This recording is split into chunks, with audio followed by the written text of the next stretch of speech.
everybody, and welcome back to the A to Jump podcast. This is podcast number 33. I am Justin of Justin Games, joined as always by the Gooba of Gooba and Jetpack, aka Jake. Jake, hello, how are you? I am doing fantastic. How are you, buddy? I'm great. We're finally back. We are back. The boys are back. I think it's been 5 months since our last pod, and we've probably rescheduled this one Like 4 or 5 times. if not more. It's been crazy. Jake's had internet problems. I've had just scheduling stuff. It's been crazy, but we're finally back. Yeah. And I'm ready to talk about video games. Oh, me too. Me too. We got a ton of stuff to catch up on. The Game of the Year awards happened. We can dive into those. PlayStation is doing more crazy stuff, shutting down very successful studios, and who knows what they're up to. Phil Spencer is doing stuff, and we're just gonna talk about whatever we want to this time. I mean, we kind of usually do, but there's been too much for us to go through every showcase and it's just we gotta just pick the games that we're interested in and go with those. Yes, exactly. Well, without further ado, let's get started, Jake. But before we get too into things, and since it's been a while, we need a little bit of an icebreaker. So we're gonna play video game 20 questions. Oh God, here we go. And I thought of this just as we were chatting before we started recording. So if you don't know how this works, Jake, you can ask 20 yes or no questions. Okay. Or questions that can be answered with only yes or no to guess the game that I am thinking of. Oh boy. Okay. Right? So, go ahead. All right. Fuck. Is it a game that's released in the last 5 years? No. Okay. Is it a console exclusive game? No. You seemed hesitant on that one. I've got, because I don't know. Hang on here. No. No, it's Okay. not. All right. I was pretty sure it wasn't. Is it part of a series? Yes. Okay. What would you consider a series? More than one? More than one. Okay, then yes. Within a franchise. Define franchise.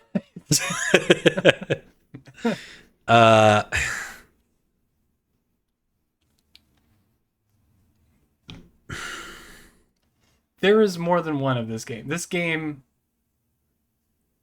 there's more than one of it. Okay. But I would not call it a franchise. Okay. I guess. So it's okay. Is this from a studio that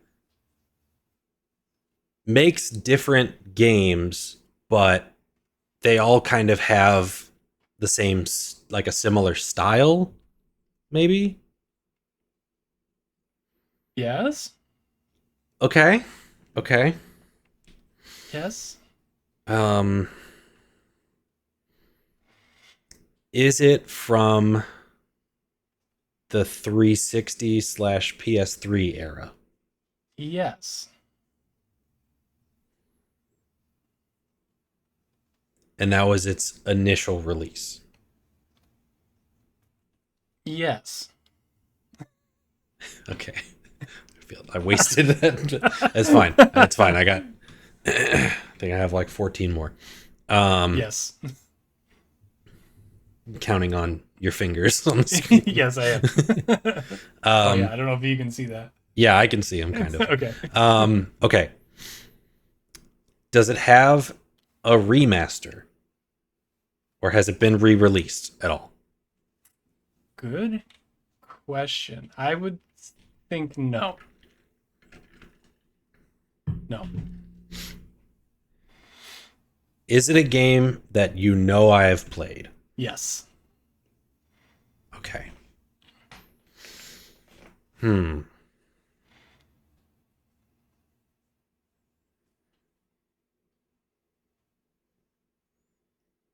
forgetting. You said it was in the 360 era? Yep. Okay.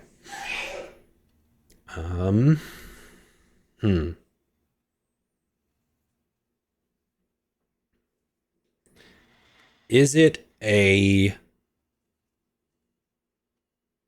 shooter? It has shooting in it. Yes. Okay. I would not say that shooting is the main point. Okay. It's the main gameplay aspect of this game. Okay.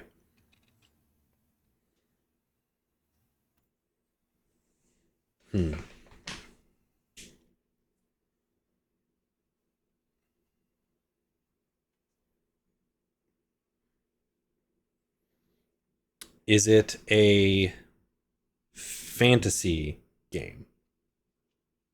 Yes. Okay. As in not in a real world, in our world. Yeah, I guess so. Yeah. Like it's yes. Okay.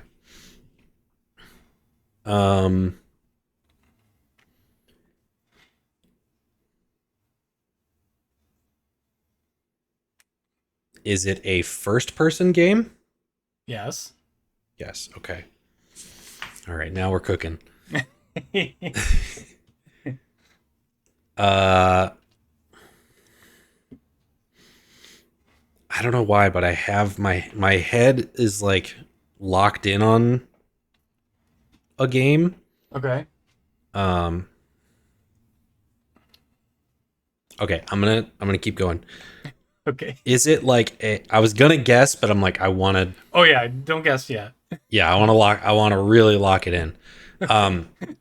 Is there? I'm gonna explain this question. Is there a set protagonist, meaning that you don't create your own character? Yes. Okay. You do not create your character. No. Okay. Is the protagonist a woman? No. Okay. This is not the game I was thinking of. Okay.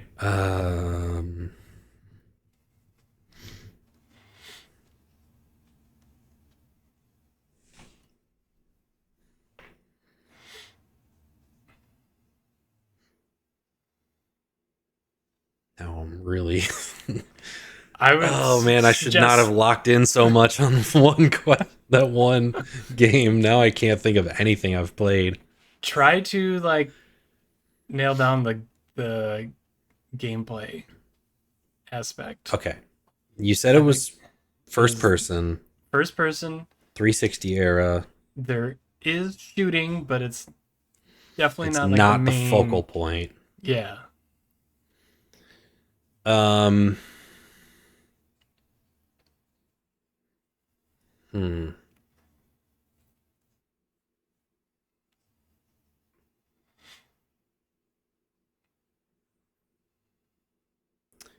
Is it a... I don't even know if this... Like... Is it a popular game? Yes. Like, do you... Okay. Yes.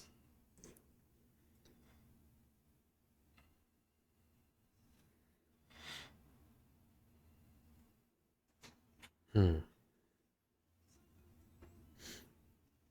just realizing how few games I played. Or I'm not thinking of all of them.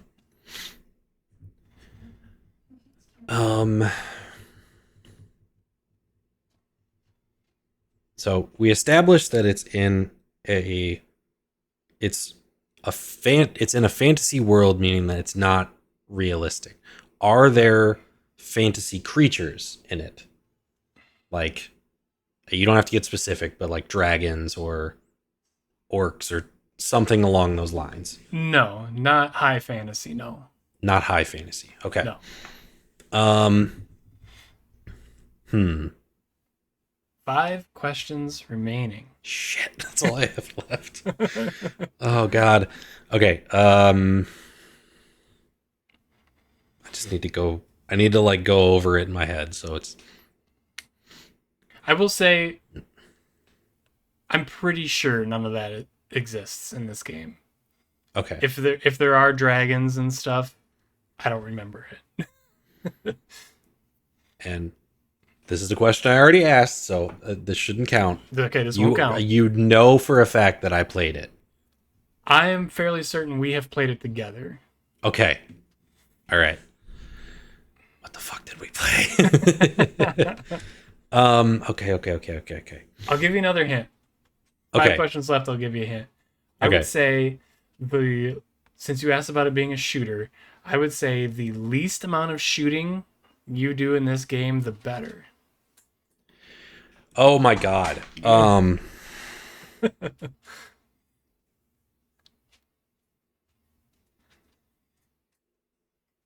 think I know it, but try to narrow it down. Is it like a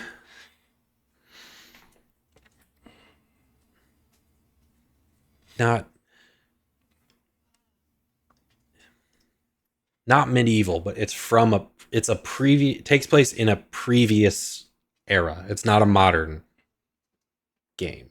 Yeah. I feel like that's a tough one to answer. Okay. I wouldn't say it's medieval, but it kind of has like an old time. It's a very unique world. I won't count that one since I kind of barely answered it. Okay. This one.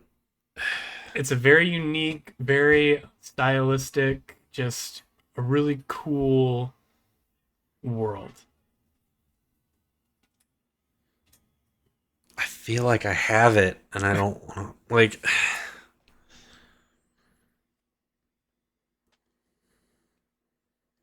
Ask about, is it like a steampunk type world? Yes. Okay. The one I'm thinking of is in a series, though. But I did say it was in a series. But you didn't make it sound like it was like... I wouldn't say it's a gigantic series, but there's more than one of these. Okay.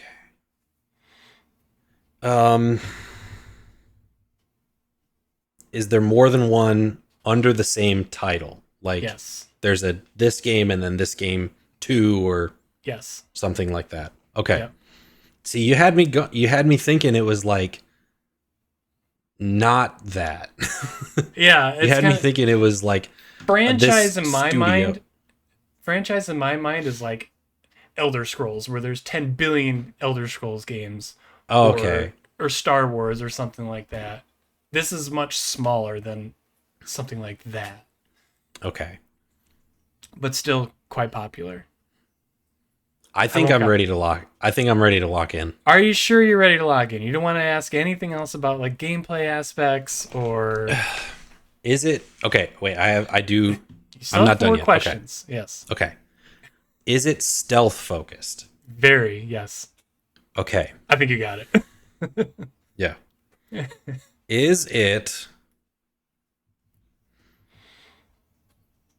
I feel like I'm asking a question you already answered. Are there consequences for how much violence you do? I don't know. I don't remember. I don't remember that aspect. Okay. Maybe. Yes. No, I can't remember. Damn it.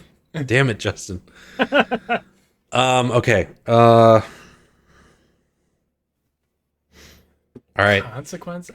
I really don't remember that. I am locking in. Okay, he's locking in. I don't need my final questions. Okay. Is it Dishonored? It is Dishonored. He did it, everybody. Yes! He did it.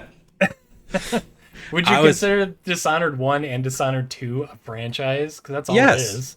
Yeah. I don't know. I consider The Last of Us a franchise, and there's 2 games. That's true. Okay, my bad. Yeah. So I was getting I was thinking, like, is it... For a minute there, before I got any more details, I was like, all right, is it like a From Software game? Like, it's like a studio that it's not always the same, like, title, but the world is, like, similar, or there's, like, there, it's a From Soft game. Like, I was thinking of games like that, where, like, they're different titles, but they all kind of fit that category. Okay. So if a game has a sequel, we would probably consider that a franchise. I would consider it a franchise or a series. Okay. Or a see, I feel like that's I think that might be the same thing. I don't know. No, I feel like those are two different things. Okay. In my head, like, franchise is something big, but I guess big is relative. I don't know. Yeah. Whatever. You got there. I did it. Way to go. Did you thought of that as we were talking, like, before? Well, earlier I was like, we should play a game. And I know we did video game trivia before, and that was fun. Mm-hmm. So I tried thinking of a few questions, and I could only think of a couple. Yeah. And then I ran out of time. Yeah, we should do that more often. Yeah, like, I enjoy that. I've been seeing, as I told you before we started recording, I got off Twitter, finally. Mm-hmm. Yes. So I've been on Instagram a lot more, which is not much better. But I've been seeing these reels recently from, I forget what it's a gaming podcast with the number 64 in it. I can't remember what it's called. Okay. It's like, I don't remember, but it's like these 3 guys, and they just play games a lot. Like, they'll have to guess, like, the top 10 like RPGs or whatever. Like, they'll play games like that periodically, and I always think, like, that'd be fun to do. Like, yeah, it is fun. Yeah, just random trivia like that. All right, well, next time I'm gonna think of a game for you. So. Okay, deal. All right. I like it. Yeah, I don't like being put on the spot, though. I might get sweaty and cry or something. You're gonna curl up. Can I phone a friend? I'm right. I'm right here. Yeah, I was gonna say, the only person I'd be calling is you. All right.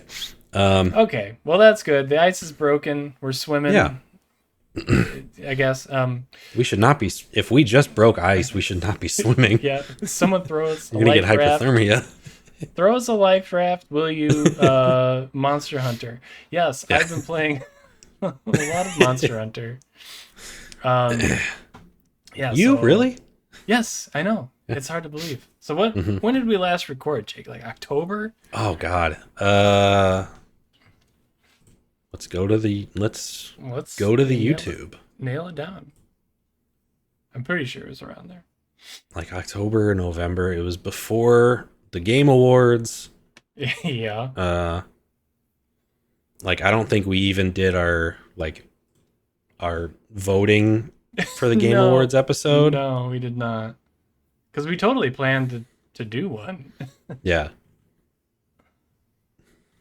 That's how you know we haven't recorded in a while. Our channel is so far down on my subscriptions. Yep. There it is. And I'm on YouTube every day, so like... Same. 5 months ago. Yeah, I saw that. Yeah. So what is and that? we're still talking about the same games as we were then. Oh, no. That one was about Ghost of Yotei and Monster Hunter. Yeah, well, here's some more Monster Hunter, baby. Yeah. I'm pretty sure that was before Title Update 4. I don't think I had talked about Title Update 4. Let's get into it. Now I can't even remember. I'm pretty...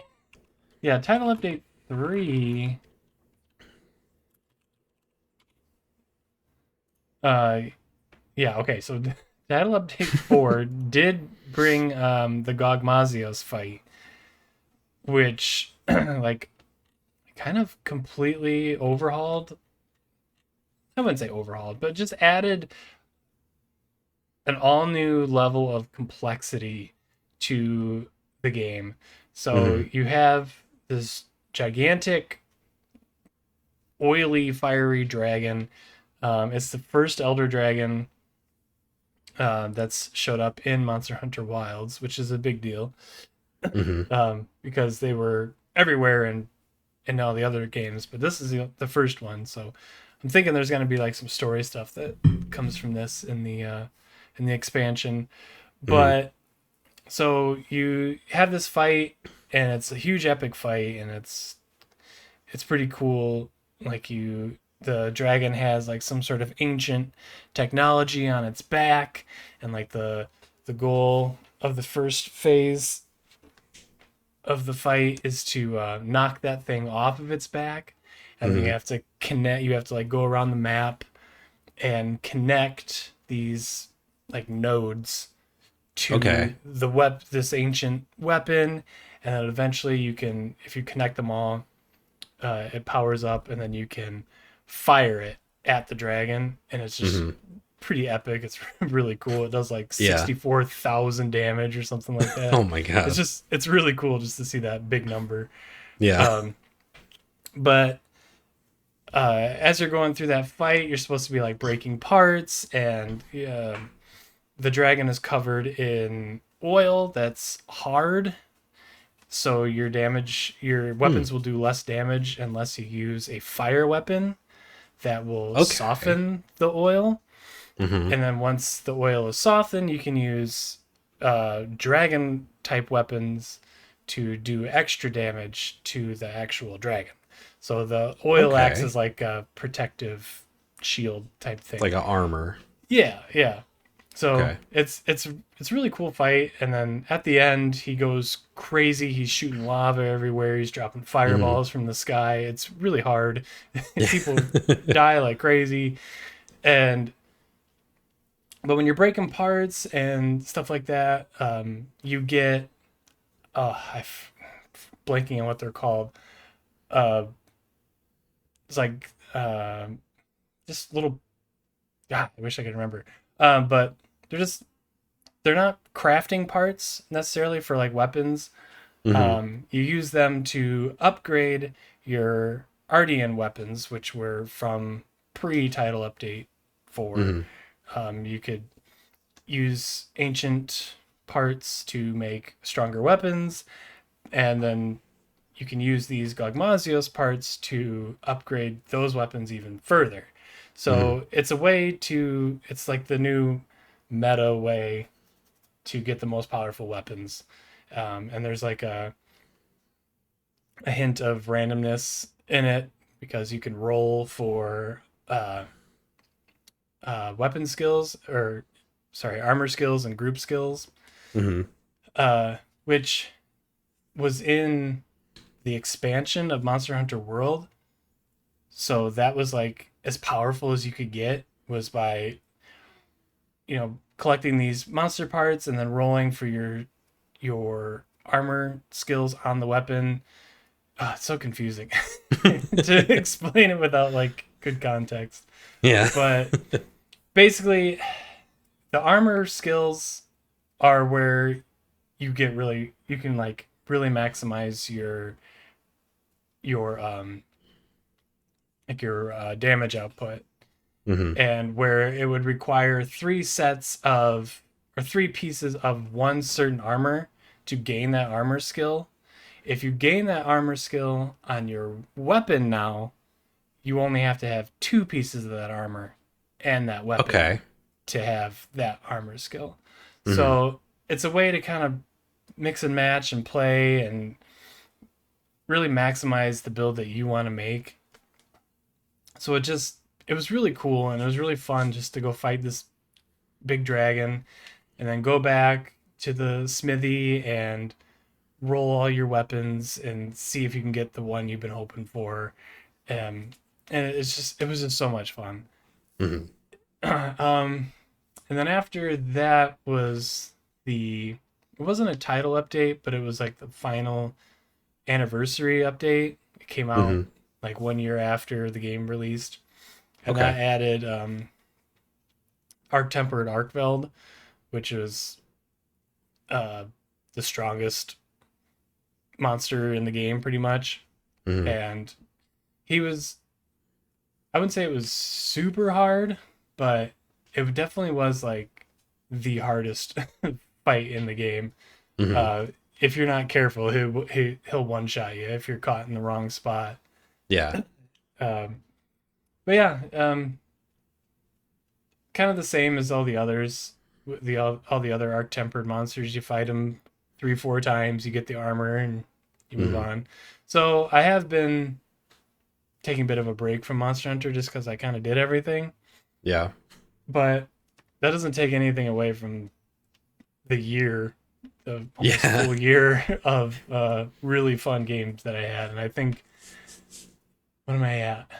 I just played earlier. I think I'm at like 450 hours. Oh my god, dude. Yeah, yeah.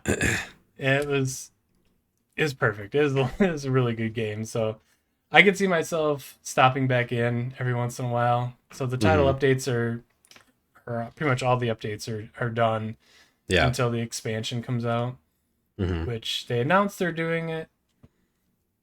They're announced they're doing it, but they haven't said when. Okay. Um, I would hope by the end of the year, but probably gonna be next year. Yeah. Um, and like the biggest questions I have are like,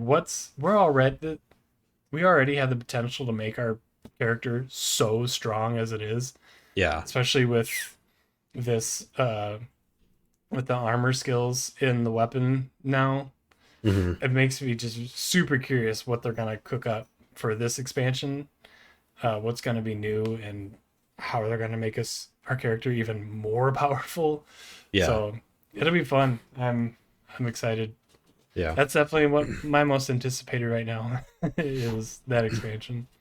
Well, I mean, yeah, if it's a game that you've been really like it's been exclusively the game you've played for Pretty the much. last year, like Yeah. you're gonna be excited when there's new content for it. Yeah. Yep. But yeah, I'm trying to think. What else? I mean, nothing really. It's just such a fun game. Yeah. It's it's fun just to go in and play with a new build and see how you can maximize it and all that stuff. So, Yeah.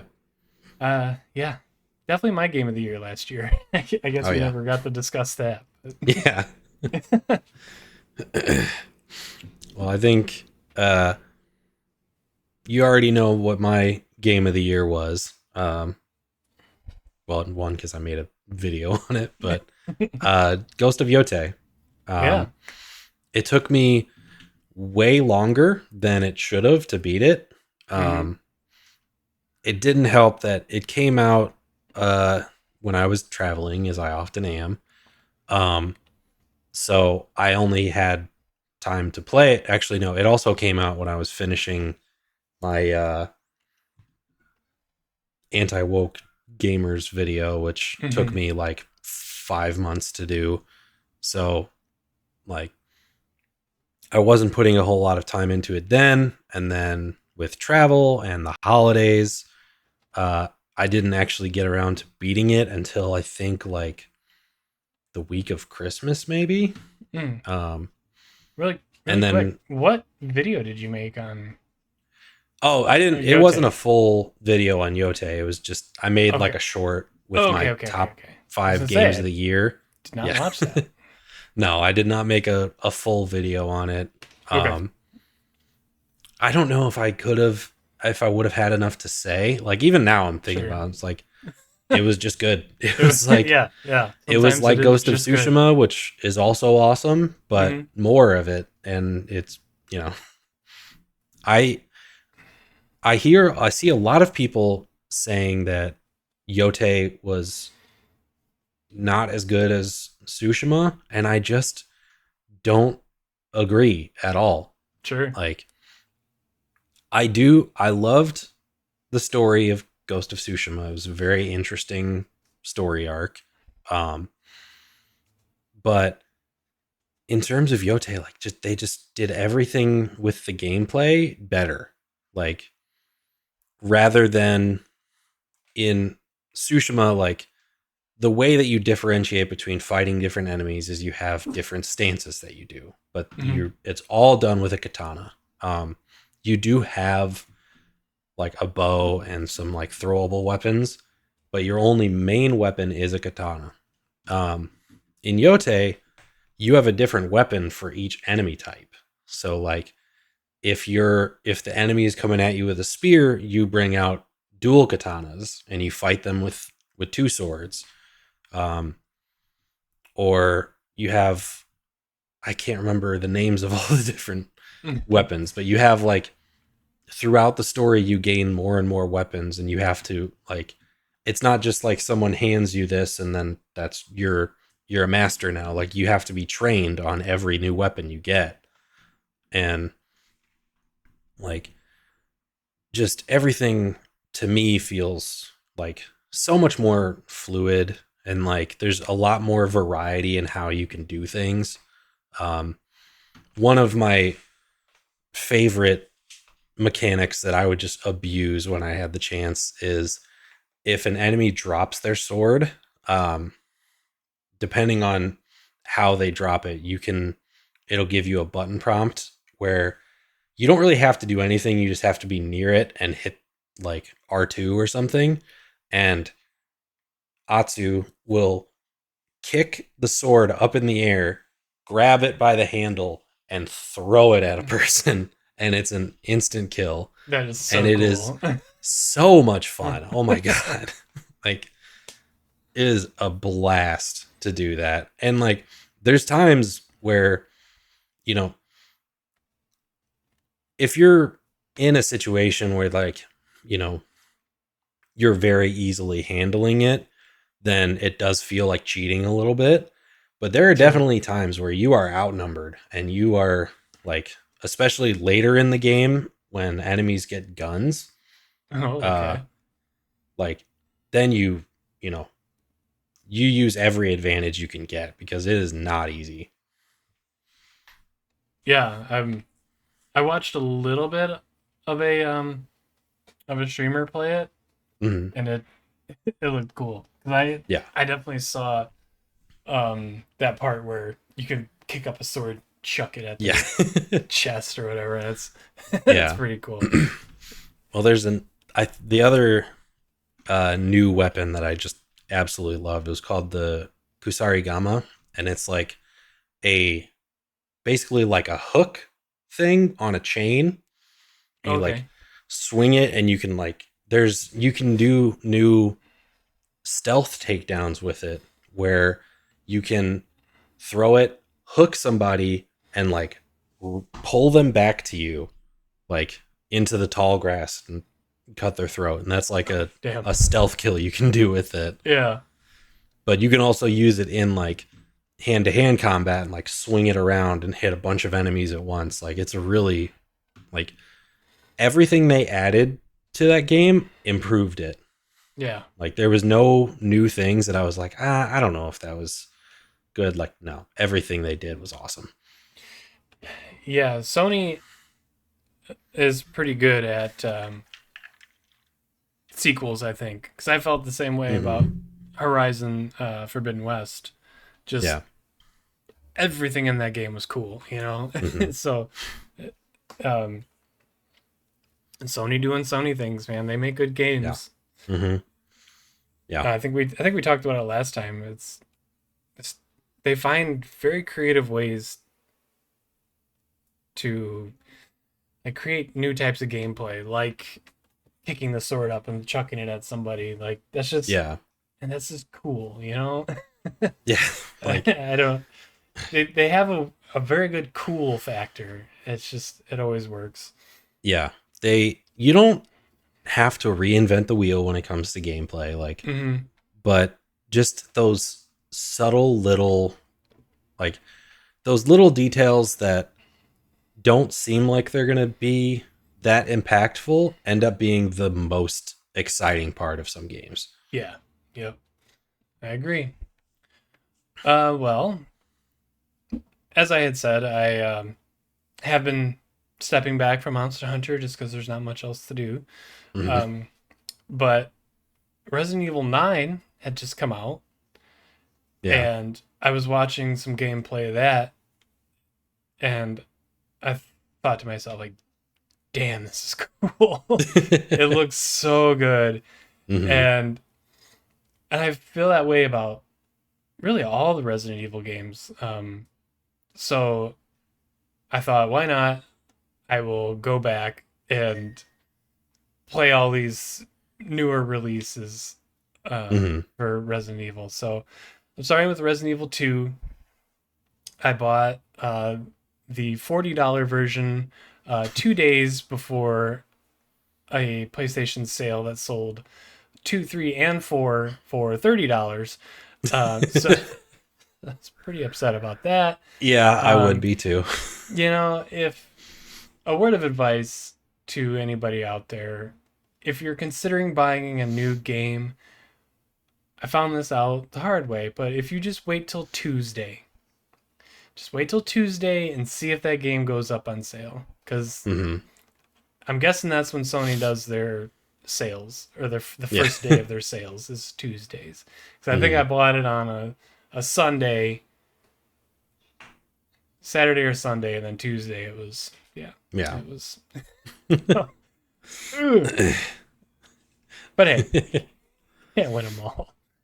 I Uh, mean, full transparency, I already knew this story, but it's just still like it's pretty so funny. such horrible timing. It really is. But But I still bought that trilogy pack because I mean, yeah, like it's still a better deal for just the two games rather than waiting and still buying 3 and 4 for $40 each. yeah, I still because bought like two games for $30. yeah, that's a like I don't have interest in playing Resident Evil, but I still was like, fuck, I might do that. Like that's a really good Yeah, deal. yeah. I'm never gonna play it, but hell, that's a good deal. I mean, I already have a million games in my backlog that I'm never This, gonna play. What's a few let's, more? yeah, let's just be real. Um, but anyway, I would say my main deterrent from playing these games in the past has been that they're too scary.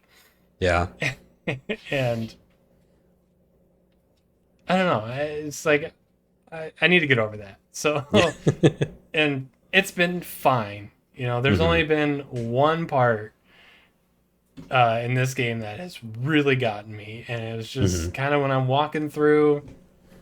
Like the whole game is spooky, obviously, but Yeah. as I'm walking through the police station, just just exploring rooms, looking for anything to pick up, Hmm. and I can hear footsteps all around me, but I assumed it's that big guy chasing me. So Hmm. I didn't know he was going to be in this. I'm sorry if this is a spoiler. Um, but I assumed as long as I was kept moving fast enough, he wouldn't catch me. Hmm. 'Cause I assumed he's just following me around the whole time. Yeah. So I'm like, if I just move quickly enough, he won't catch me and he can't scare me. So I'm kind of just scooting around, but I can hear his footsteps, and I'm in this. It's like an interview room where it has like Hmm. the one way glass, Yeah. and I'm searching around, I'm doing stuff, and like the footsteps are happening, which is always scary. Like footsteps Yeah. I can't see scare me, so I'm already kind of like on edge. But then I think they're called like fleshers or something, but these just Oh. creepy, crawly, nasty zombies just breaks through Oh that my glass, god. screaming. Oh, I jumped. Oh, that was terrible. But that's so far that's the only thing that's gotten me. Yeah. Uh, but Resident Evil is genius gameplay design, dude. It's so satisfying to find the combination to a save, or after, finding this piece that will advance you, solving a puzzle. It's so good. Yeah. I remember why I loved the original Resident Evil 4 so much. Mm-hmm. But yeah, so I'm only like 5 or 6 hours in. I'm not very far. But I did choose to do Claire's story first. Okay. I usually always do. In any games I usually play as the female protagonist. They always have the better side of it, in my opinion. I agree. Yeah, like Assassin's Creed Odyssey. Always go with Cassandra over Alexi or whatever his name is. I never played Odyssey, but I know Syndicate. Eevee was so much more fun to play as. Eevee was fun. Yeah. Yeah. Yeah, I did like playing Eevee. Mm-hmm. But anyway. Yeah, I mean, I'll keep to it. It's fun. I'm enjoying myself a lot. I don't know if I'll play it at night by myself or anything, but I have been like playing it with headphones. Yeah. Yeah, just to kind of get into it a little bit more. I love scary movies, so there's really no reason I shouldn't love scary games. So I need to power through. Yeah. So I'm trying. Yeah. It's not really like a horror game necessarily. Like, it's just a very eerie, like, creepy setting. Yeah. And like, it's not like outside of, the zombie jumping through the glass or whatever. Like, it's not necessarily like a jump scare type of game from what I've seen. I agree. It's mostly just spook the hell out of you. Yeah. Type game. And it's very good at that. Yeah. I will say that. Yeah. I used to like, I mean, because one of our close mutual friends is a huge Resident Evil fan, and he's been asking me for years, like, why aren't you playing Resident Evil 4? Like, because I've seen that the original Resident Evil 4 front to back probably 10 times at his house. Watching him play it. And for a long time, I thought it was the horror that was like keeping me away. I'm like, oh, I'm too scared. But like, my favorite series is technically a survival horror game. Yeah. I don't think it's ever really been about the horror as much as it is. I just don't feel like there's certain types of gameplay that click with me, and for whatever reason, every time I've tried to play Resident Evil, it is not one of them. Yeah. Like, that same friend of ours like described it as basically being like the Last of Us gameplay, and I just don't agree with that at all. Like, I know that it's similar, but like, just the movement in Resident Evil, it feels very like slow, and you have to be very precise, like with your, like, especially when you're aiming the gun. Like, I don't think it's in the newer ones or in the remakes, but I know in the old Resident Evil 4, you had to stop to aim your gun. Yes, you did. I can't do that. Like, it was tank controls. Yeah, I can't do that. I need to move. Like, in The Last of Us, like, I know it's still like a third person shooter where resources are limited and stuff, but you have so much more mobility with, like, you can duck behind cover, but you're not locked behind it, and you can, like, you can move very freely around the area while still having control of your weapons. And like, yeah, I would say, having never played The Last of Us, but having seen a ton of gameplay, I would say, it's definitely more stealth focused. I would say there's zero stealth involved in Resident Evil. Yeah, like, I'm sure there are stealth parts, but yeah, there probably are. Yeah, but The Last of Us, and even like Uncharted and things like that. Like it's more focused on stealth and kind of, you can go into any fight guns a-blazing, but like you want to try and kind of sneak around enemies and like, because you don't have a ton of resources to work with most of the time. Yeah. Yeah, I would say Resident Evil definitely has more puzzles. Mm-hmm. It's more like puzzle focused, and it's made in Japan, so it has the whimsical goofiness to it, that Last of Us just isn't gonna have. Yeah. So that's always fun. Yeah. That's probably although I'll like it. It would be pretty awesome to see Joel do like a spin kick on a clicker or something. Yeah, that's right. Leon Kennedy, that shit. Yeah. But no, I'm glad you're enjoying it. Mm-hmm. Like, it's a series that I, am very interested in the story of. Like, I'll probably watch a video on Resident Evil 9, but yeah, I don't think I don't think I'm ever going to be able to get there with the controls. I don't think it's my type of game. Sure. Well, I mean, you definitely don't have tank controls like the old Resident Evil 4. You can move and shoot, but I will agree, at times I do feel like I'm moving very slowly. Like, I wish I could just move a little bit faster, and I would be happy. But yes, I agree. And also, is the camera locked in one direction in the newer ones? Or are you able to turn the camera with the right stick? Yes. Okay. I don't know why. I was like, I have it locked in my head that like, there's no, you're only facing outside forward. Of aiming, that there's like no, like, no, yeah, like there's not a lot of control of motion.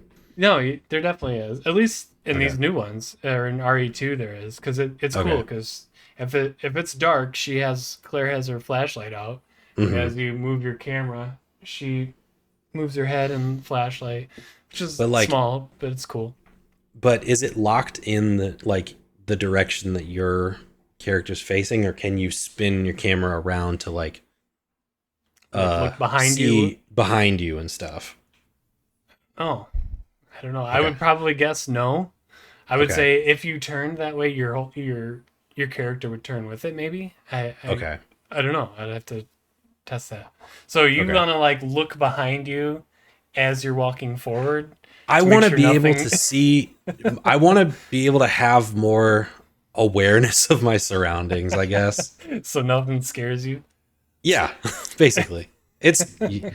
I was lying before. It's about the horror for me. Resident Evil 4 is such like a monumental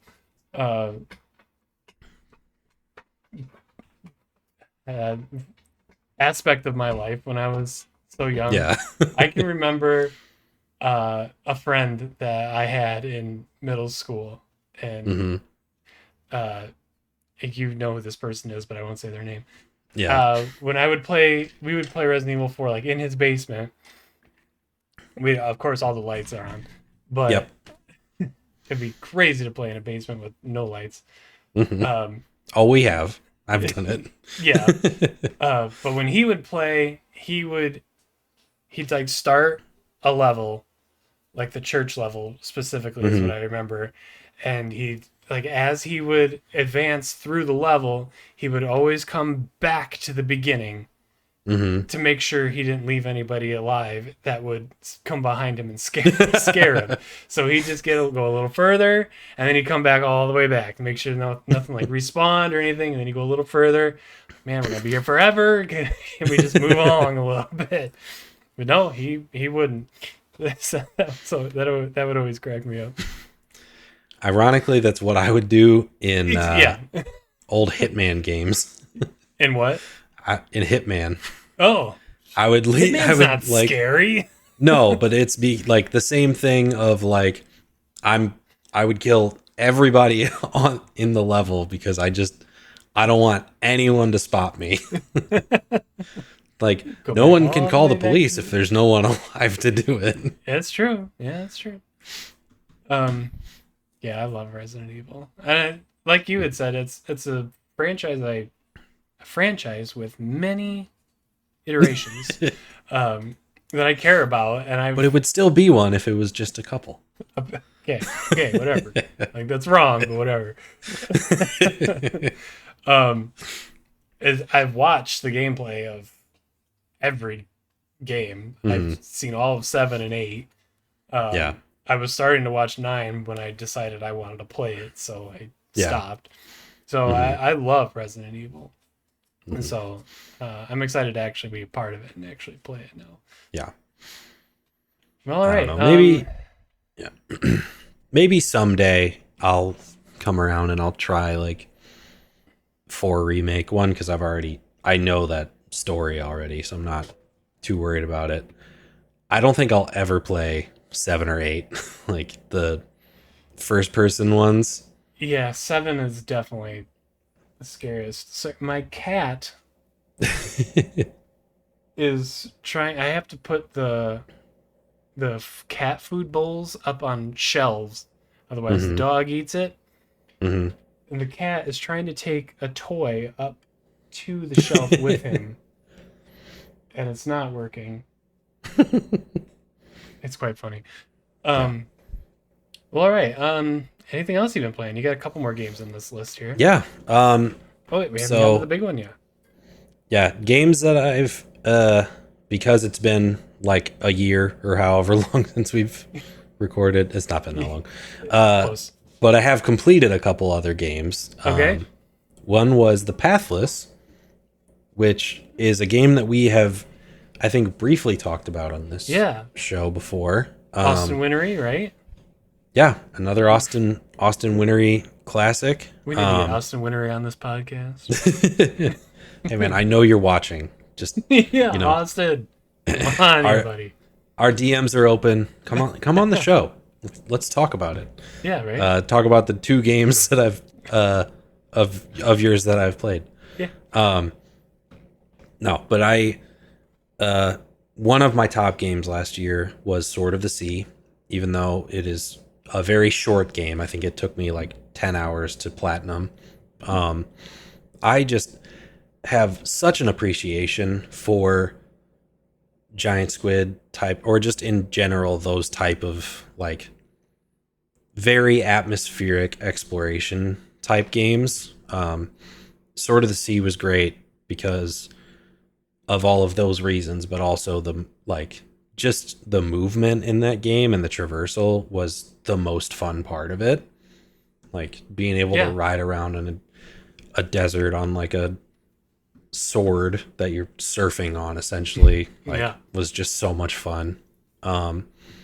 So having enjoyed that as much as I did, and knowing basically nothing about The Pathless, which is the last game that studio had put out before Sword of the Sea, I saw it, I think it was on sale on PlayStation. I was like, I'm gonna pick this up. Like, I'm gonna check it out.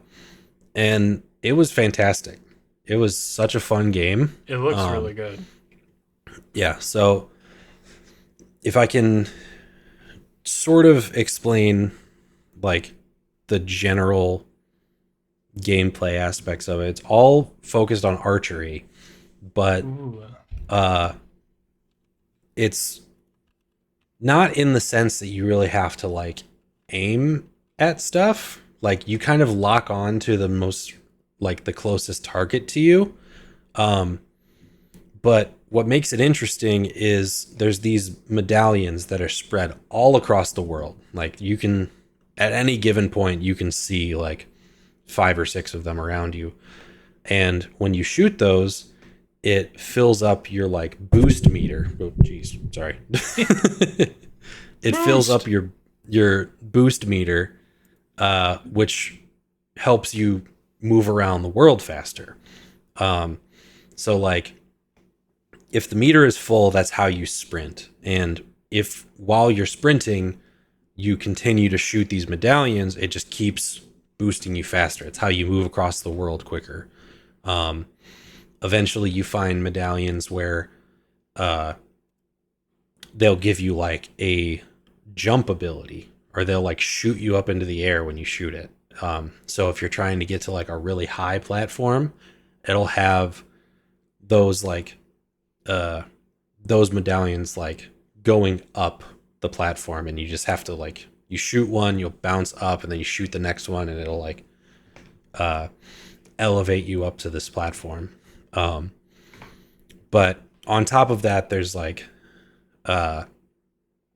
so many different like puzzles that you have to solve. And very early on in the game, you get an eagle that's like your companion. I was gonna say, I remember an eagle. Mm-hmm. And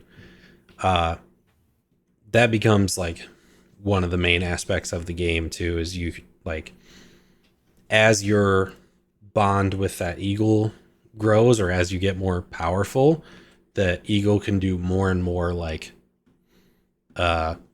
flaps of its wings, and you can go higher. Because it'll like, it gives you essentially like a double jump ability where you can jump up and then the eagle will carry you, or you can like glide with it across the world. And there'll be puzzles where like the eagle can go and retrieve stuff for you. Like if you need to put weight on a platform to open a gate, you can like send the eagle to go pick up like a weight and like bring it back to you. Like there's a ton of puzzles like that all around the world. And then kind of the main objective of the game is there's these I'm forgetting what they're called. They're essentially gods of this land, but they're all like giant beasts. And they've been corrupted by this guy called the God Slayer. And essentially like the objective of the game is to like, the world has been plunged into darkness because of the God Slayer. You have to bring the light back. So for each region, there's a god creature that you have to like clear their corruption, and there's always a boss battle that's part of that, where, and like they'll mix it up. Like some of them you have to like shoot the medallions on the creature while dodging their attacks, and then there's others where you have to like run from it, and like use kind of like or you have to like time moving to different platforms based on their attacks. Like it's a very simple concept for a game, but incredibly fun once you get into it and you really see like everything it has to offer. Well, it sounds pretty cool just from your description alone. Yeah, I mean, like, if you ever try it, I think you'll learn pretty quickly. Like once you figure out like the speed boost with the medallions and stuff, it's almost the most fun part of the game. Just running around the world and like, if you jump and you shoot one of the medallions, it'll like shoot you forward. Like just learning all of the different abilities that you can do with that. Like that was probably the most fun part of it, was just exploring the world like that. So is there combat?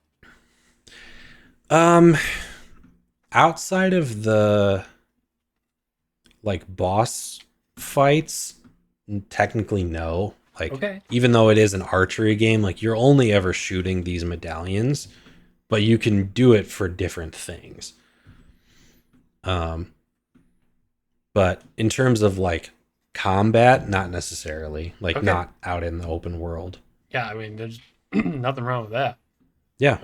It's not, ever since that game, I mean, it came out quite a while ago. Mm-hmm. It looked really cool. Like you said, all those giant Squid Games look really, really cool. Yeah. Of the ones I played, they have not missed. Like they're all they are so good at what they're doing. Like, I think, you know, no matter what they put out, if it has that same like atmospheric vibe, if they keep Austin Wintory making the soundtrack, Yeah. like they've created a fan for life for me. Like, definitely, that's I'm really so cool. excited to see what they do next. Yeah, they have just 3 games: Abzu, the Mhm. Pathless, and then Sword of the Sea. So I guess, Jake, you have to play Abzu next. I do.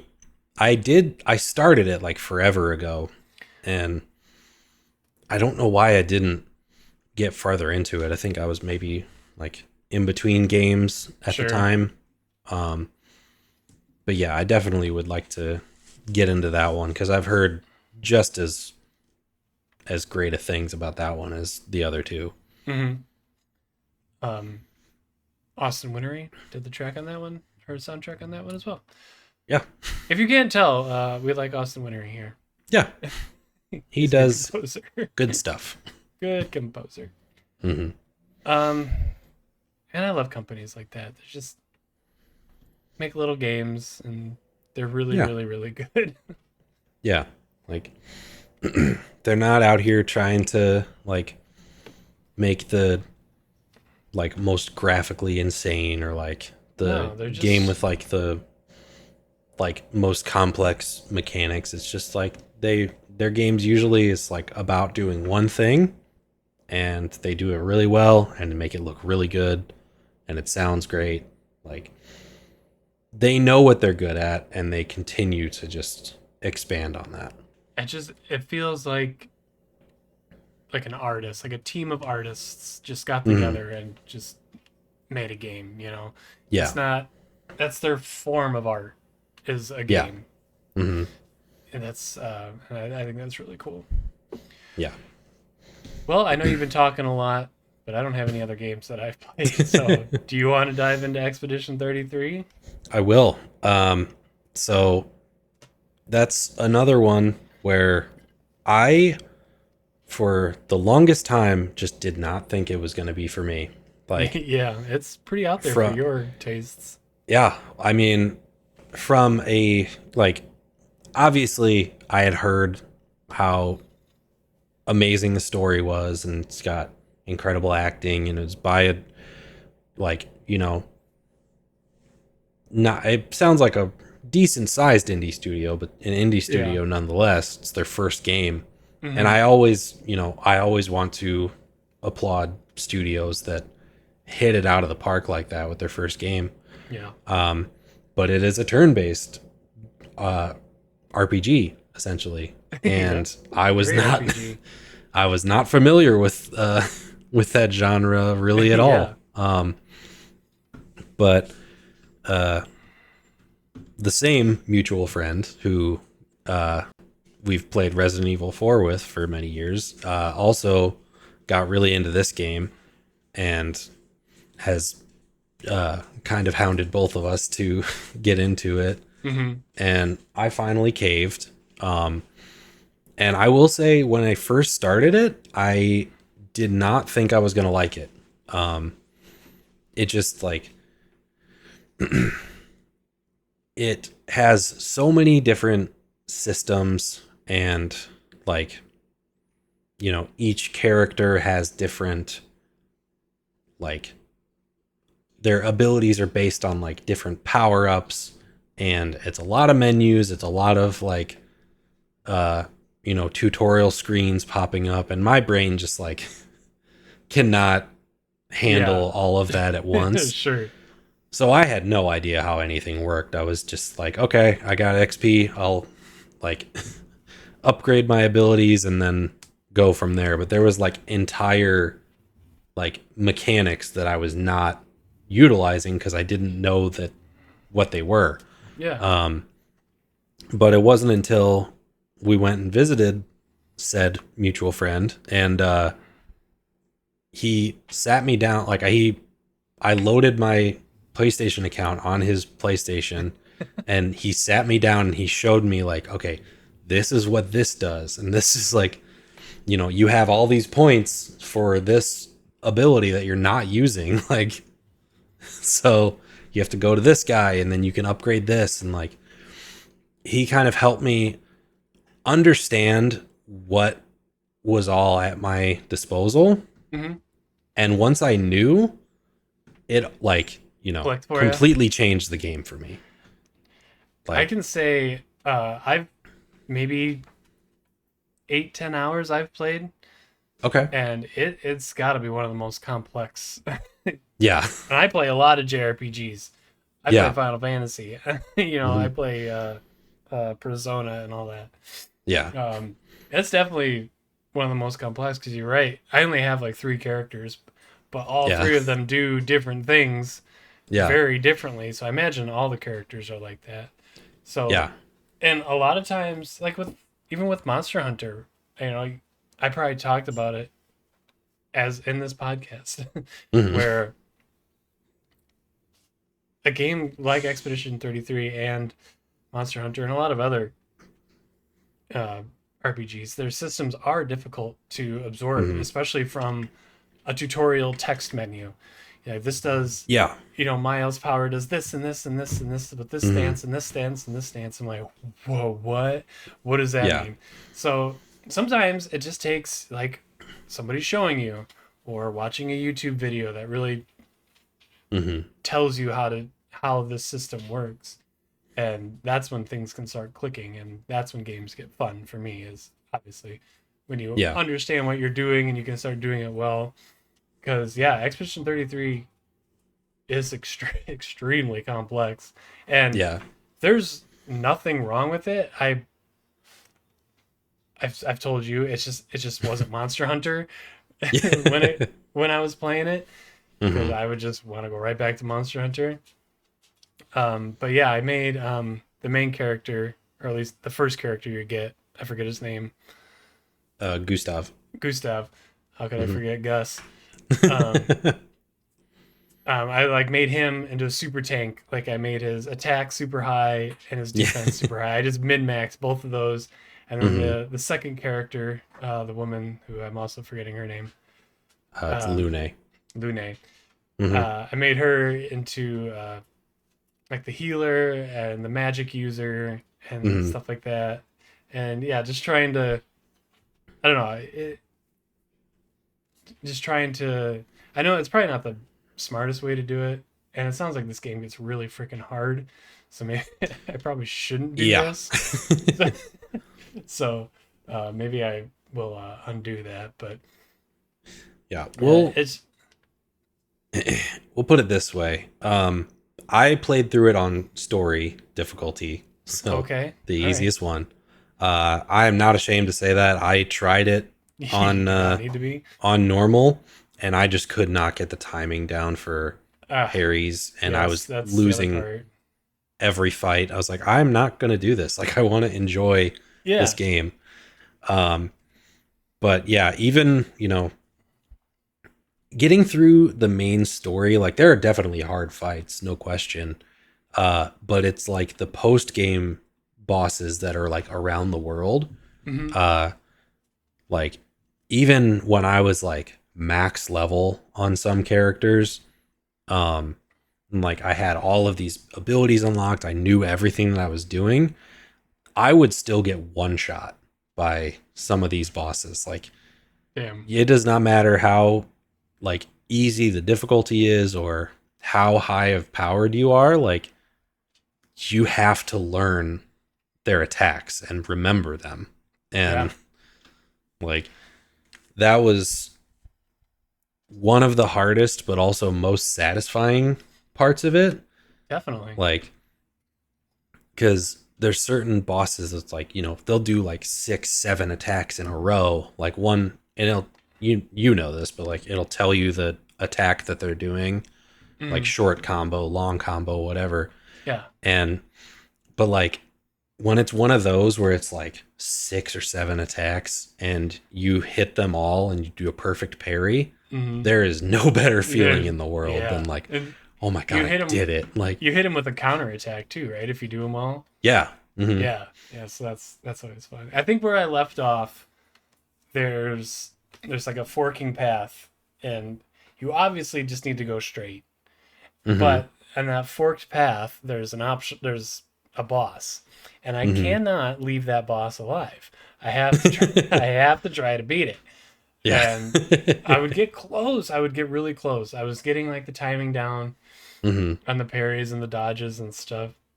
Yeah. But the parries are hard, man. It's I should probably just do it on story as well. I kind of did. I didn't think to do that. I should just do that. I don't know why. I don't know why I need to do that to myself. Where it's like, yeah, I'll just play it on normal.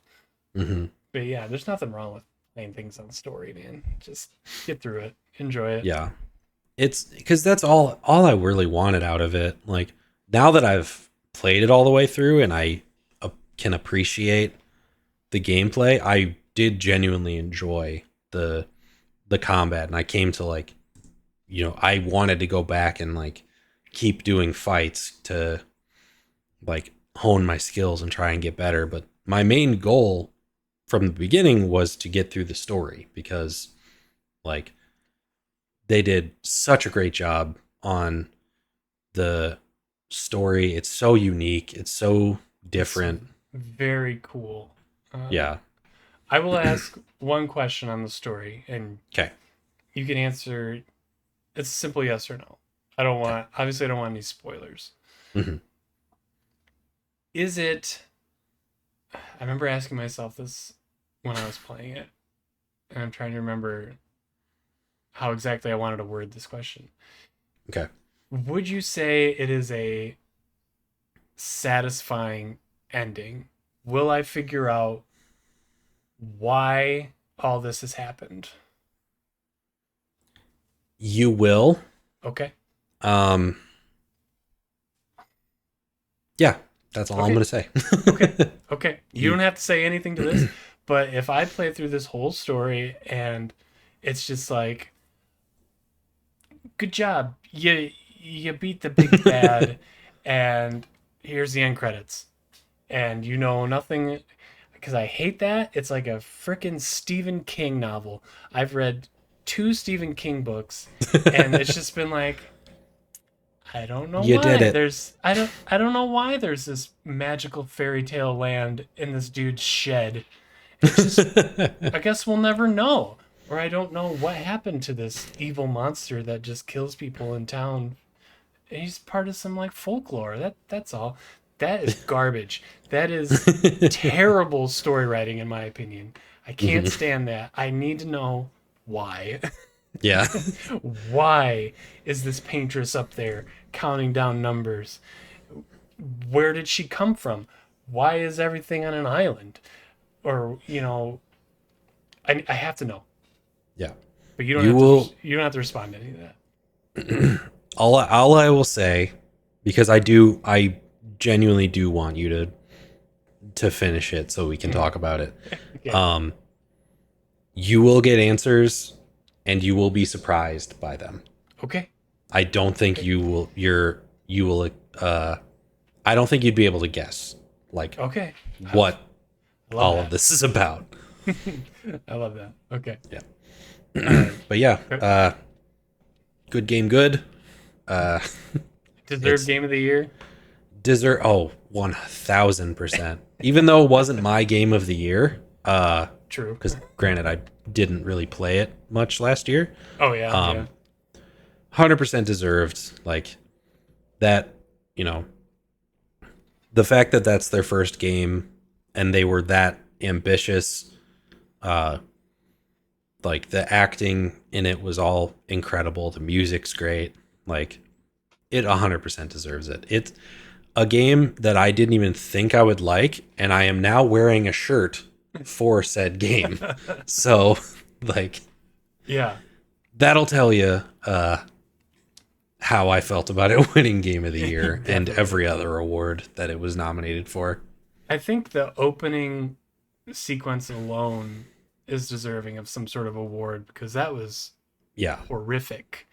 Yeah. Like walking around the town with your girl, and was it your girlfriend or like? Yeah, I think it was. Yes and no, or it was like maybe a past girlfriend. Yeah, a past relationship, and then she just. Yeah. Whoa. way Yeah. to grip, way to start a story, you know. Yeah, the entire concept was just so unique and so interesting. I cannot say enough good about it. Like I I will say I would be disappointed if, well, I don't know if I'd be disappointed, but if the studio came out and they said like our next game is going to be a sequel, I'd be kind of bummed. Like I could see that. cuz they did such a great job with this. I think it should be a standalone Mm-hmm. game. Like, I don't think they need to come back to this world. I would love to see what other ideas they have. Like, Yeah. you know, you can keep similar like mechanics. You can make it a turn-based RPG again, kind of give it like a similar vibe. But I would love to see what other stories they can Yeah. cook up, because They're obviously this pretty good being the first, storytellers. yeah, like, and it felt like like there was nothing left on the chopping block for this game. It's like every idea they had was put in here. Yeah, which is good for them. It's pretty Yeah. cool. Mm-hmm. Um, I remember seeing after it had won Game of the Year, like Mm-hmm. a ton of people on Twitter or wherever not even knowing what Expedition 33 was. Yeah. And I just feel like that says a lot about the game industry and gamers in general, Mm-hmm. that something as ambitious and uh, creative and just overall good as Expedition 33 just flies under the radar of so many gamers. Mm-hmm. Yeah. You know, and it's probably mostly chuds that play Call of Duty and Madden, and they don't understand why Fortnite doesn't win Game of the Year every year or something. I don't know, but I still, I just think it's yeah. funny. Yeah. I definitely saw a fair share of people who were upset that games like Arc Raiders or whatever didn't win Game of the Year. And, like, that's something I love about the game industry is that gaming is for everybody. Mm-hmm. Like, whether you are, you know, you're just a multiplayer shooter guy, and like the only time you ever like the only time you branch out is when the new multiplayer shooter comes out. Yeah, Like, yeah, you go from Fortnite to Apex to, you know, Arc Raiders or whatever. Like, if you're enjoying gaming but that's all you do, then that's fine. I hope you enjoy that. yeah. Of course. But I pray that they never stop making good single player games. Yeah, Like, because, Call of Duty can do its thing and probably make 50 more versions, and people are still going to play it. yeah. But The crazy thing none of those are ever going to impact me the way that single player adventures do. yeah, yeah. I mean,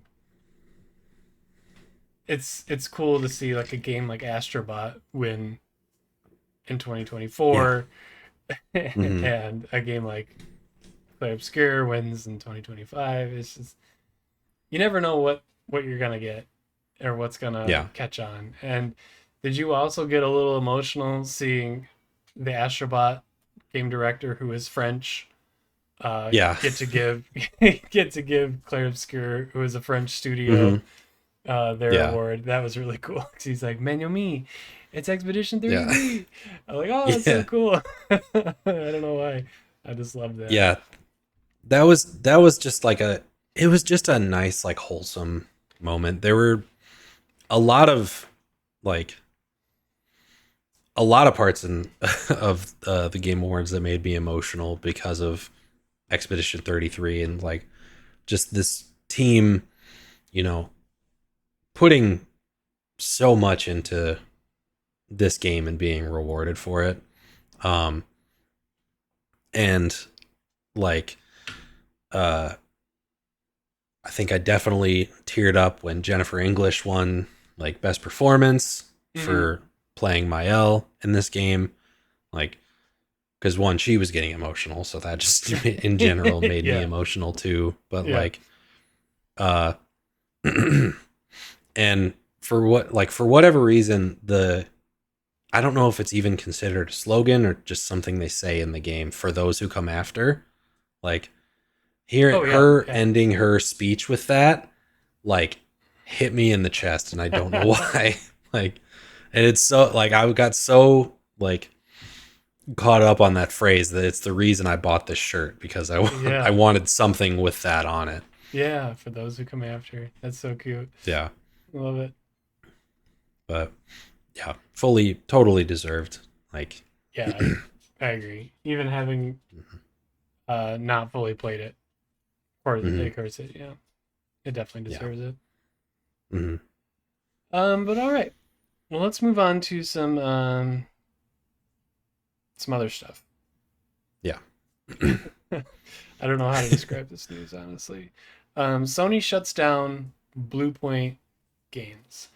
Now, if you don't know who Bluepoint is, you probably recognize their games because they were quite popular and they were quite good.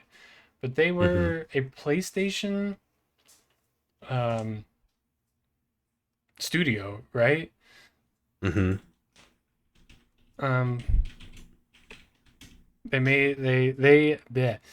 did the Demon's Souls remake. They were basically known for doing remakes, which I'm looking now. They've only done a couple of them. They did Demon's Souls. They did Shadow of the Colossus, which I feel like really put them on the map because that is such a popular game from like the PS2. Yeah. And they did a really good job remaking that. And then Demon's Souls is a FromSoft game, and everybody loves FromSoft games, right? Yeah. Let's see. I mean, not everyone, but true. Gravity Rush. Those are cool games. Yeah. They did the Nathan Drake collection, Jake. Yeah. That's cool. Yeah, it's a studio that like, I think I added that on our list of things to talk about, and I think it's a studio that you don't really, you don't think about very often because it's not like a Naughty Dog or like Square Enix or anything like that. Like, but they've made multiple remakes over the last few years that have been, highly renowned. Like, yes, very good, very popular. Yeah, the Nathan Drake collection is the way that I played the original Uncharted trilogy. Cool. Like, and then Demon Souls, I never played it. I'm not good enough of a gamer. Yeah, I understand. But me neither. Like, people absolutely loved that remake, and I think the biggest kind of letdown of like them being shut down was the games that they were going to make. Oh yeah, true. Now, they were at one point, and I'm not gonna lie, I'm glad that this didn't happen. But they were working on a live service God of War game, which I think we may have talked about previously. That's just such a ridiculous concept. I hate that. I'm glad that didn't go anywhere. Well, and it's probably why they got shut down, is because that game wasn't gonna take off. They focus grouped it or whatever, and it sucked, so they didn't. Whatever. Yeah, but like, they have a talent for remaking games that people really enjoy. So when I found out that they were, I think, multiple times in talks to make a Bloodborne remake. Yes. Like, I think that's probably the biggest gut punch. Like, not necessarily for me because I haven't played Bloodborne that much, But like for the gaming community as a whole, that's a game that people have been asking for. Yes, for a long time. Yeah, not even a remake necessarily, but just like a port, like a PC port, or like, bring it to modern consoles. And the fact that it was like talked about to be done by them who have a successful track record with FromSoft games to not be given the chance, like that sucks. And just in general, the fact that they have, 3 of their last 4 games were like such highly renowned remakes that people still play. Yeah. Like for them to be shut down, it's just like, well, why? What's the point? Like they're a successful studio. I don't know. I'll never understand. It's like Xbox shutting down the one studio that made the one game. That was making, or the one that the rhythm. I can't think of the studio. The Hi-Fi Rush. Hi-Fi Rush. Yes. Or no, not, was it Hi-Fi Rush? Yes. Yeah. Okay. I think that sounds right. Yeah. What? Oh God, what was that studio? Rush. Tango Gameworks. We were on a computer. Yeah. Right. Yeah. Tango. Yeah. That's it. Like it made no sense. That game sold super well, and I know I said it here. It didn't matter if that game sold 10 million copies or 50. They were shutting it down either way. They just want it's just a gross part of our hobby that people's jobs are so expendable, it seems, and just it sucks. It makes no sense. But when things make no sense, when you don't know why things are happening, the answer is usually money. So just some greedy people being greedy would be my guess. Speaking of greedy people, oh wait, I was going to jump into Phil Spencer. We have more Sony stuff. Jake, greedy people. Same greedy people, yes. You heard this. Sony is no longer doing PC ports. Yeah. This is also quite confusing to me, so fill me in. So this is relatively recent, within the last week or two, I think. Sony came out and said I don't remember if they said they're canceling all upcoming PC ports, but they're basically putting all their focus back into PlayStation exclusives from here on out. So my understanding of that is no PC ports, nothing from the first party studios. So like Naughty Dog in Santa Monica, or Insomniac or whoever, none of that coming to Xbox, or Switch or anything like that. And basically just fully locking back in to like the old ways of like not timed exclusives or anything, just full on you have to own a PlayStation to play these games. And I'm kind of like, I don't know how to feel about it, I guess. Like, well, I want games to be available to everybody. But I guess it makes sense to me in a way, because like the exclusives have, for the longest time, like since consoles have been a thing, the exclusives have been the reason to buy a specific console. And with Xbox in recent years going away, they're focusing less on exclusives and more on just, putting their games everywhere. Like, it's definitely made it so people don't have to care as much about owning an Xbox. Yeah. And like, not that you have to have allegiance to this one of these mega corporations, but like, yeah. From their standpoint, it probably makes sense to just keep your games on your console where you're gonna make money on both. You Like, know, like I mean, I just said this. When something makes no sense, the answer is usually money. mm-hmm, I'm reading a CNET article. mm-hmm. I don't know if you've read this article. Probably not. So in this CNET article, a lot of it makes sense. My immediate thought is if they're not going to sell them on PC anymore, they weren't selling that well in the first place. Yeah, Because it probably, I mean, we're not game developers.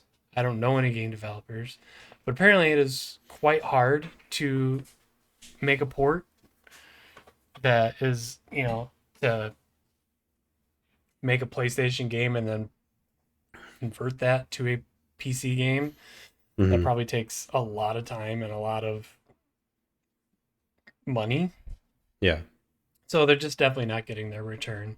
I agree with everything you said that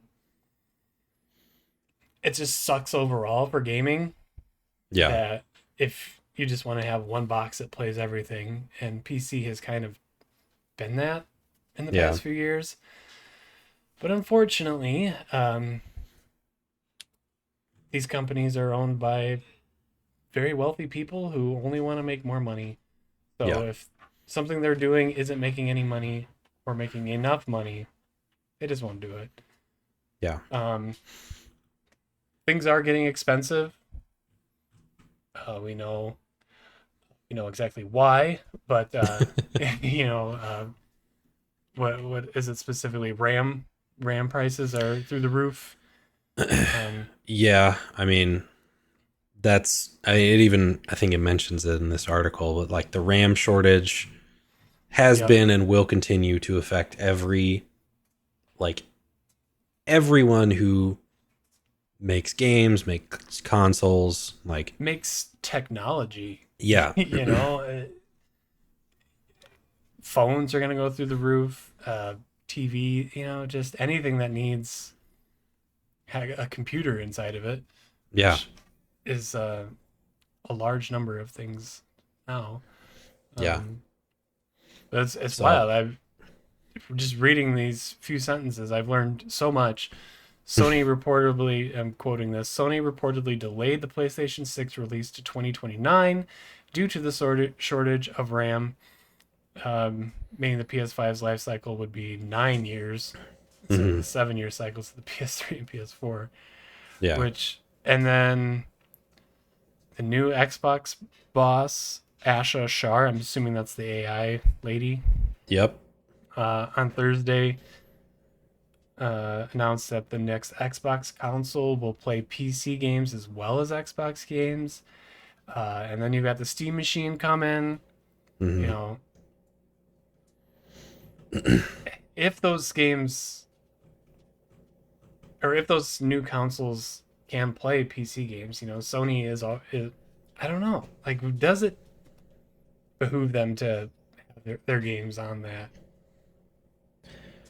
yeah. I think like that I'm not platform? saying that I agree with them doing this. I think that it's better for the gaming community for you to be able to play where you want to play. Yes.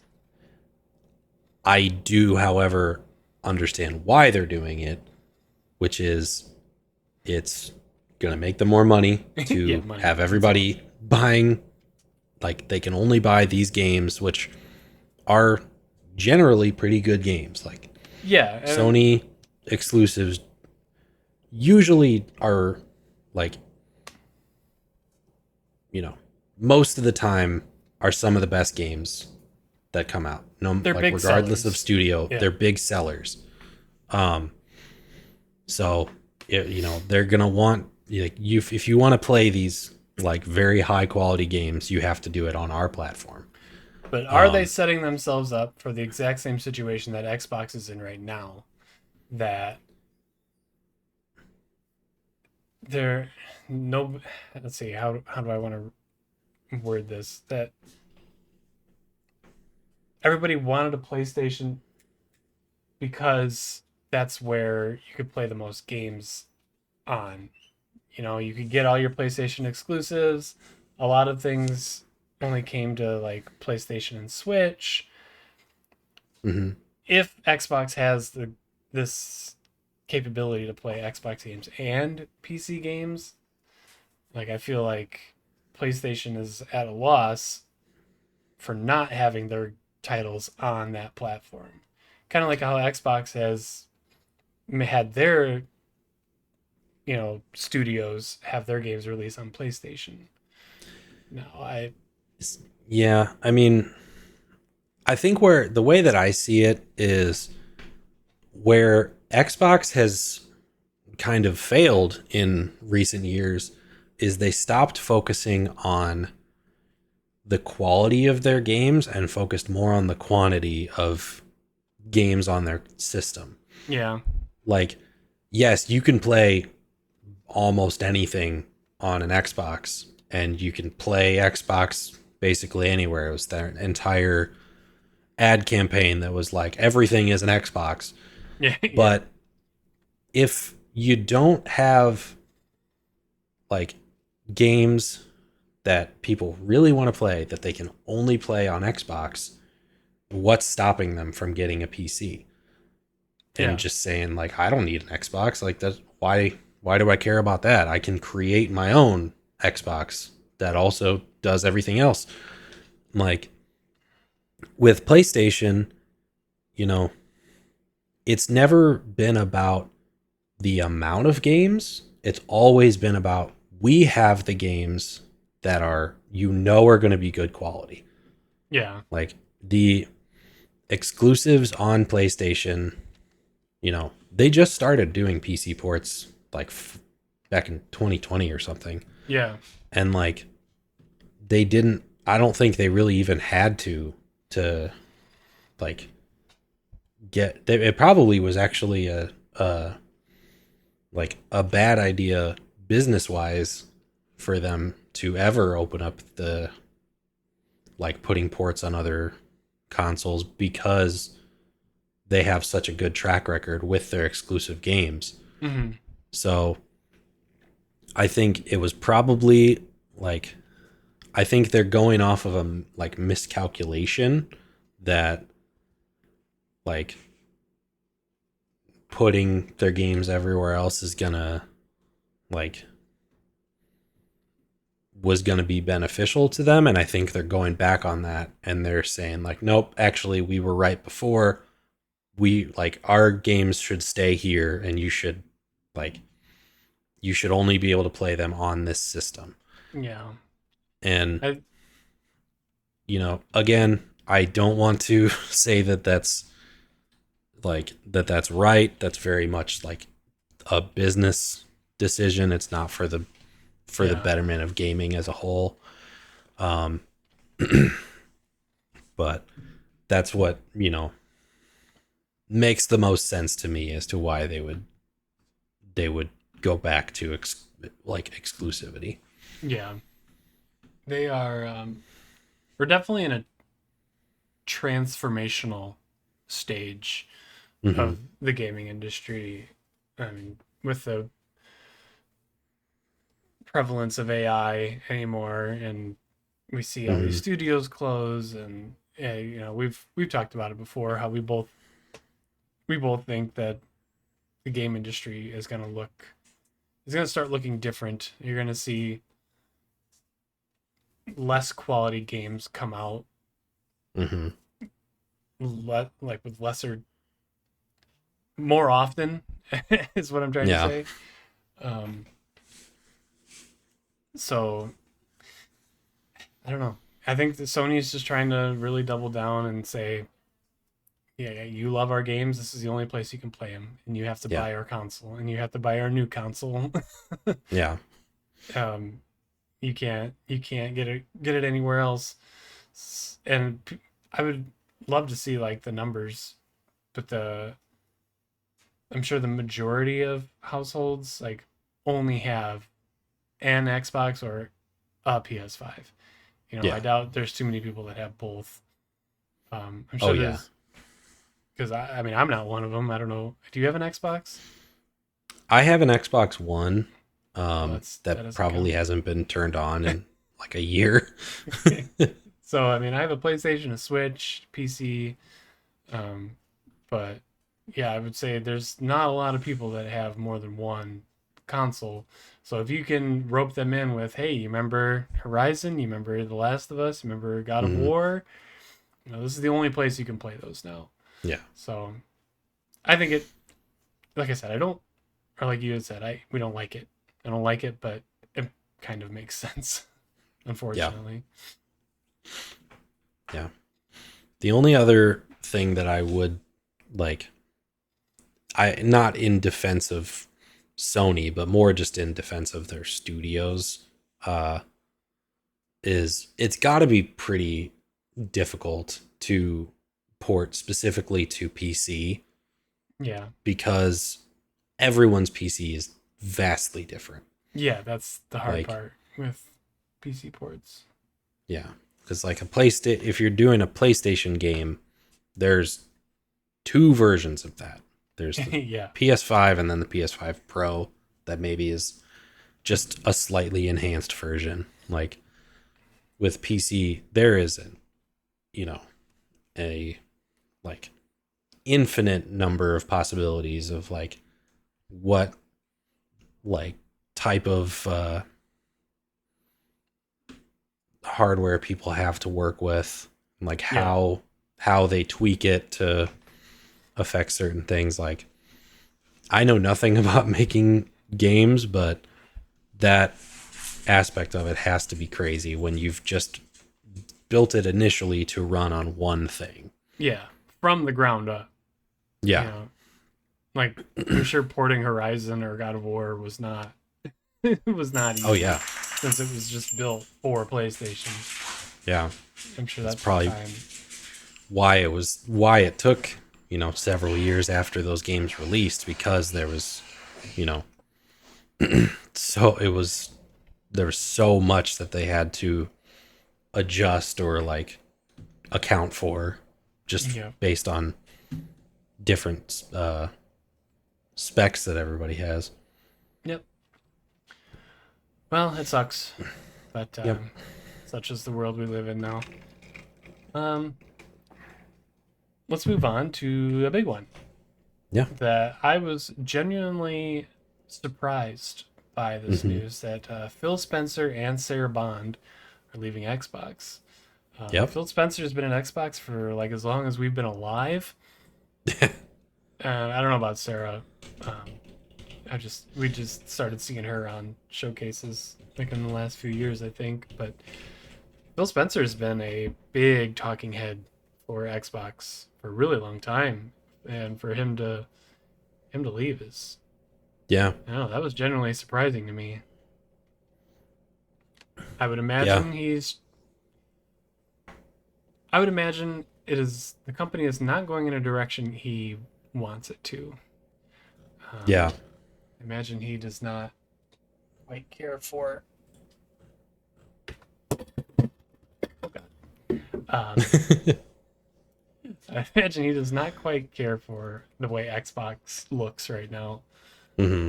because he never really gave off the corporate make money dude vibe. He just seemed like a Yeah. nerd who liked video games.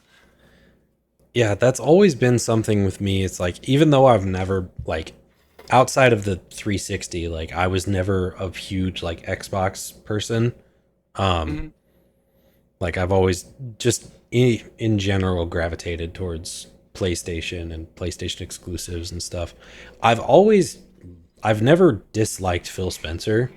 Like, even when Xbox was doing things I didn't agree with, I always kind of felt like he was just like, you know, he was the one that was trying to keep gaming as the focus, Mm-hmm. and you know upper levels of Microsoft were the ones that were like, well, actually no, we're gonna start doing, you know we're gonna keep going with the trends of technology as a whole, even if it has nothing to do with gaming. Yeah. um, and I feel like over the last few years, he's probably just been pretty like let down by what Xbox has done. And I'm sure, he's probably been at his breaking point for a long time, but like, yeah, I would imagine so. I agree. He is part of one of the funniest things I think have ever happened with Xbox is when they had like a huge layoff thing, like right after they spent $69 billion on Activision and then promptly closed a bunch of stuff. In Fallout 76, a bunch of players got together to launch a nuke at Phil Spencer's like camp or whatever. So yeah, apparently you can launch nukes in that game, but I'm guessing it's not very easy. But people got together to do it and blew up Phil Spencer's his stuff. It's kind of mean, but also really, really funny. I mean, better that they do it in Fallout than in real life. In real life, yeah. Good thing they didn't nuke Phil Spencer's house. Yeah.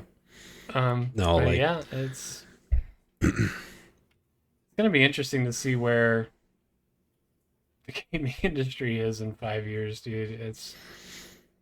I do not have high hopes. No, me neither.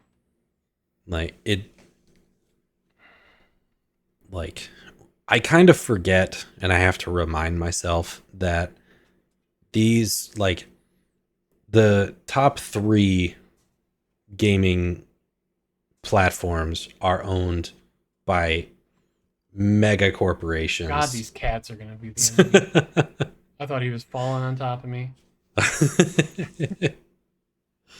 Oh, man. I saw you jump there. Yeah, that was horrifying. I don't know. Oh, he's playing with his tail. Yeah. Henry. He's not stopping. Sorry. Please continue. That's fine. I have to remind myself that these companies are all, run by mega corporations that do a lot more than just gaming. Oh, and, they're going to go where the money is. And unfortunately, right now, that's AI. Yep. And it sucks, and I hate it.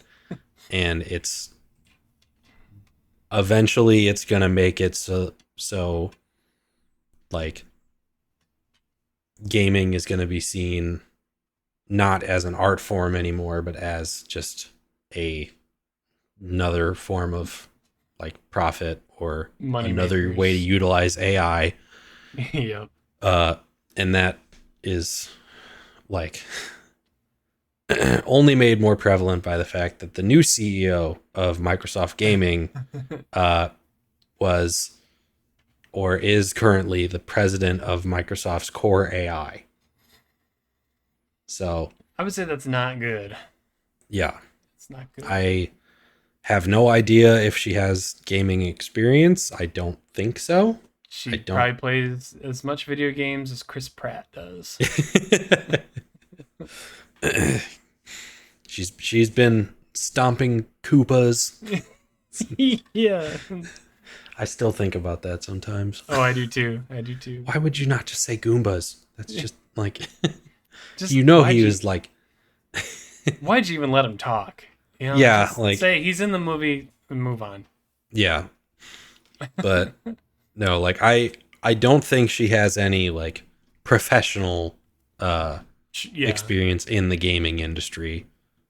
She's just a higher up at Microsoft that, I assume, I don't even know if she wanted to get in. They probably kind of pushed her into this role. Yeah, probably. Said Phil's leaving, we need someone to cover Xbox.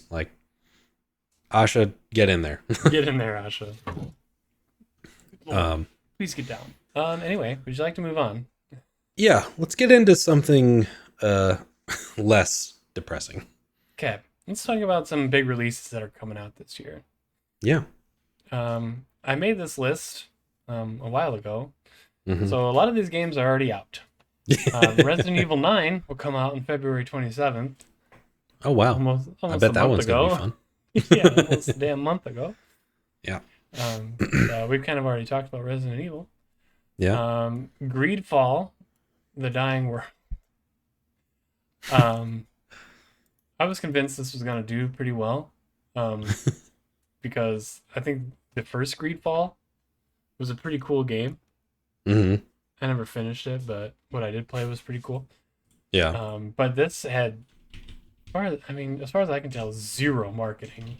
I was amazed we didn't see it at the Game Awards or really anywhere. So maybe people just don't even know that this game exists. Yeah. I'm not gonna lie to you. I did not know that this was happening. It's okay. I don't think a lot of people did. Yeah. I think Greedfall 2 was announced many years ago, Mm-hmm. and they just kind of changed the name of it. The sequels don't really sell that well, so they're just like, hey, let's lose the 2. Yeah. Let's make it a new one. Mm-hmm. But whatever. I looked up the Steam reviews, and they're mixed, and there's only like 200 of them. Yeah. So I don't think many people are playing that. Yeah, that'll kind of tell you where it's at. The state of Greedfall. Mm-hmm. Monster Hunter Stories, Twisted Reflection. Now this is, I don't know if you know much about Monster Hunter Stories, Jake. Only what you've told me, I think. Okay. So it is in the Monster Hunter franchise. But it's the Stories version, which is like a story. But you don't say. Yes. It has much more, it's much more story focused than like Monster Hunter Wilds or World, which has a story, but isn't like, super big. Mm-hmm. But instead of like hunting monsters, it's a turn-based game where you're collecting monsties. Okay. Which are going to be monsters you recognize from the mainline games, like Rathalos and all the other ones. But it has like the traditional triangle strategy thing where a certain move type is good against this move type, but this move type is good against this move type. I really wanted to pay attention to this one. I might even want to play it. Yeah. I've just been so busy the past like week that I Yeah. haven't seen anything on it. I haven't watched any gameplay or anything. So maybe next time. I'll know some more about Monster Hunter Stories. Okay. The big one that I was convinced wasn't a real game when we saw it a couple years ago. Yeah. Crimson Desert. Exact same boat. Yeah. Crimson Desert came out a couple days ago, the 19th. Today is the 21st as of recording. But yeah, it's out. It's real. Yeah. From my very limited research, people are, it's fine. Yeah. It's a game that exists. I don't know how cool it looks or anything. I really haven't seen any gameplay. Just some quick impressions from people. What have you seen? Anything? I've seen a few things on it. So again, I was in the exact same boat as you. I think it's been making its rounds on like Twitter and stuff for the last few years. But I don't like I don't remember them doing a ton of like big showcases or anything until maybe maybe more recently. But yeah, it actually is a real game. From what I've heard about it, it is a massive open world. And in terms of gameplay, it sounds like they did have some, like, there's some good aspects to it. Like, there's some stuff that people enjoy. I hear that it takes a while to really get into it. I think in Jake Baldino's review, he talks about it took probably about 8 hours into the game to really like, you know, learn all of these mechanics. And apparently there's a lot of systems in this game that, you know, all have like, they're all very complex. Like there's a lot that went into this. Mm-hmm. Some might say too much. And like apparently the control scheme is very complex and like just too like over complicated. That's probably the biggest like complaint that I've heard. But the fact that it even exists at all and it actually is as big as like they've been saying it is, like it's already doing better than I thought it was. Because when I first saw it, I fully was on thinking like this is going to be another like the day before type Yes. game. Yep. Where Yep. like it looks real in the like the trailer that they worked very hard to make look real, but when it comes out it's going to be nothing like that. And to their credit, it actually came out and it seems to be pretty close to what they were portraying it as. Yeah, Just because it maybe definitely seemed like a extremely ambitious game mhm, just from that short trailer. yeah. But you know, it's still early days. And with games this big, I'm not surprised to hear that there are some bugs that people are dealing Yeah. with. Yeah. But hopefully they can get some things sorted out. Maybe they can like uh make some mechanics less complicated. And it can end up being a positive for them. Yeah. But we'll It's see. mostly positive on Steam right now. Hmm. I'm watching the trailer, and boy, they're doing a lot of stuff. Yeah. Um, Fire breathing dragon. Yeah, pretty a lot of crazy stuff. Kind of giving me like Tears of the Kingdom vibes, Yeah. So but it's like only have like you're just kind of flying around doing whatever. yeah, like I know that there's a like the descriptions that I've heard is that there's some like it's kind of a mix of all these different types of games. So there's like a little bit of Witcher in there, maybe with some of the combat. Um, there's some like Skyrim elements with like looting and crafting and all these different systems. Um, some of the traversal is kind of Breath of the Wild-esque. Like I know you have like a glide mechanic that you can do. I think you have also like mounts that you can use. Yeah, this man was riding a bear. Yeah. Um, Yeah. So they're definitely very ambitious. I'm amazed that it even saw the light of day. yeah, definitely. So I think they, you know, like whether or not it's fully like it was fully ready to go, the fact that it made it to release and it actually held up to a lot of the promises that they made is very impressive. I I agree. I mean, this looks pretty cool. Yeah. I'm not gonna lie to you, man. Yeah. I'm going to wait until I see more on Yeah, it. yeah. I was gonna say definitely not gonna go to the front of my list, No. but definitely like a wait and see. Yeah. There's, from my understanding, like a lot, pretty much every review copy that was sent out was done on PC. Okay. Which it kind of made me concerned for like, you know, what the console ports of this are going to look like. Um, like the fact that they sent out no like uh early versions of the console ports, like that makes me a little bit nervous. But Yeah, it's a wait and see. Like it's a wait I'll and give it some see. time, see what updates they do in the early days to patch some things, and who knows, in like a month or two, if it's been cleaned up and it's running really well, I might check it out. Yeah, I agree. IGN gave it a 6. Ooh, really? Yeah. I thought I must have seen like a different review. I thought they gave it like an 8. Oh, really? Maybe that was somebody else. Well, that's World of Warcraft. GameSpot gave it a 7. Okay. Oh, let's see what Game Informer gave it.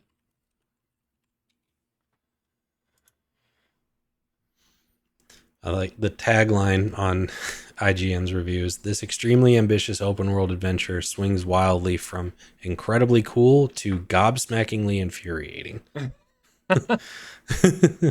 And that's probably the state of the game, maybe yeah. not necessarily its contents. Mm-hmm.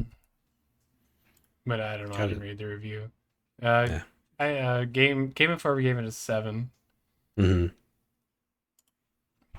Tagline is open world overload. And you know what? It like there is definitely a market for, there is a place for those like 7 out of 10 games. Oh, 100%. Like, I don't think that's a bad game at all. Yeah, like, it might not be one that people rave about and wins game of the year and all this stuff, but I think it's a game that people might, it might go into some people's backlogs and they come back to it in a year or two and it ends up being really good. Like, they don't all need to be masterpieces. No, and they can't be, Yeah. So especially because I think, is this a debut game for them? I believe so. Pearl Abyss. They did a MMORPG called Black Desert Online. Oh, I've heard of that. I think that's pretty popular. Okay. I had not heard of that. But apparently that's been out since 2014. Oof. It released on PC and the major consoles. It went to Android and iOS. It's a Korean studio. I forgot about that. Yeah, I knew it was. I thought it was Chinese, but yeah, Asian Asian, Korean. Yeah. Well, yeah. Okay, wait and see. Yeah. Maybe Jake and I'll play it together in 2 years. Who knows? Yeah. Once the price drops a little bit and they fixed it up, we'll see. Yeah, we'll see. Wait and see. Yeah. Moving on, we have Saros. Yeah. I know you were kind of looking forward to this one, right? Or not really. Oh, okay, never mind then. I think it looks fine. Like, what was the studio's last game? Remind me. Returnal. Returnal, that's right. Yeah, which was apparently pretty good. So, yeah, like I've heard good things about. One of my coworkers recently was telling me that Returnal was really good, and they were looking forward to this one. I just, I don't know if it's my type of game. It's like a, like a bullet hell type game. It's just not really like. I bet it's cool. I like the main guy, the guy that they chose for the protagonist. I like that actor, but like Rahul, yeah, Poland. Yep. Yeah, he's cool. Yeah. Yeah. It'll be interesting to kind of watch. Yeah, I'm with you. It looks cool. Yeah. But it's not going to be one I spend my money on or my time on. I hope it's good. They've put a ton of marketing into it. They really have, yeah. I think it'll have its audience. That might not include either of us, but people will play it. Yes, people will play it. Yeah. I'll say chronological here. Marvel's Wolverine is apparently set for September 17th. Yeah. So that got an actual release date. Not that far off. I'm pretty excited for that one. Yeah, I know you like Spider-Man a lot, so. Yeah, Spider-Man and Spider-Man 2 and Miles Morales. are some of my favorite games in the past few years. I'm very intrigued to see like how that style of gameplay gets incorporated with Wolverine. Like, you know, because they're definitely not going to be able to do the same type of game. Like the traversal obviously is going to be way different. Way different. Combat much more brutal than what we're used to with Spider-Man. But I think that's going to be cool. I'm looking forward to that one. I mean, it's going to be like a completely different game, you know? I mean, yeah, the web slinging around New York City was kind of a huge gameplay aspect of Spider-Man, which is not going to, obviously won't be in Wolverine at all. So yeah, it'll be cool to see how they, what they come up with for this type of game. Yeah.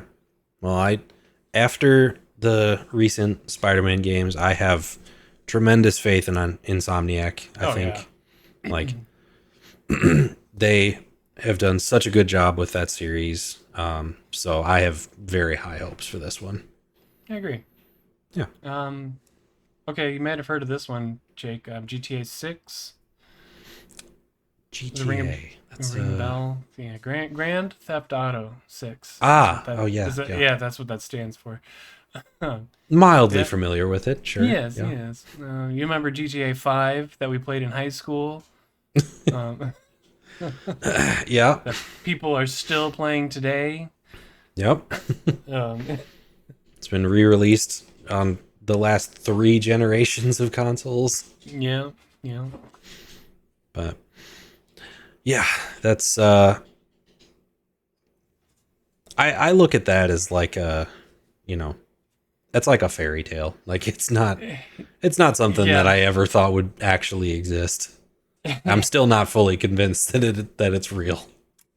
Is this going to be a game you're going to play? I don't know how much of a GTA guy you are.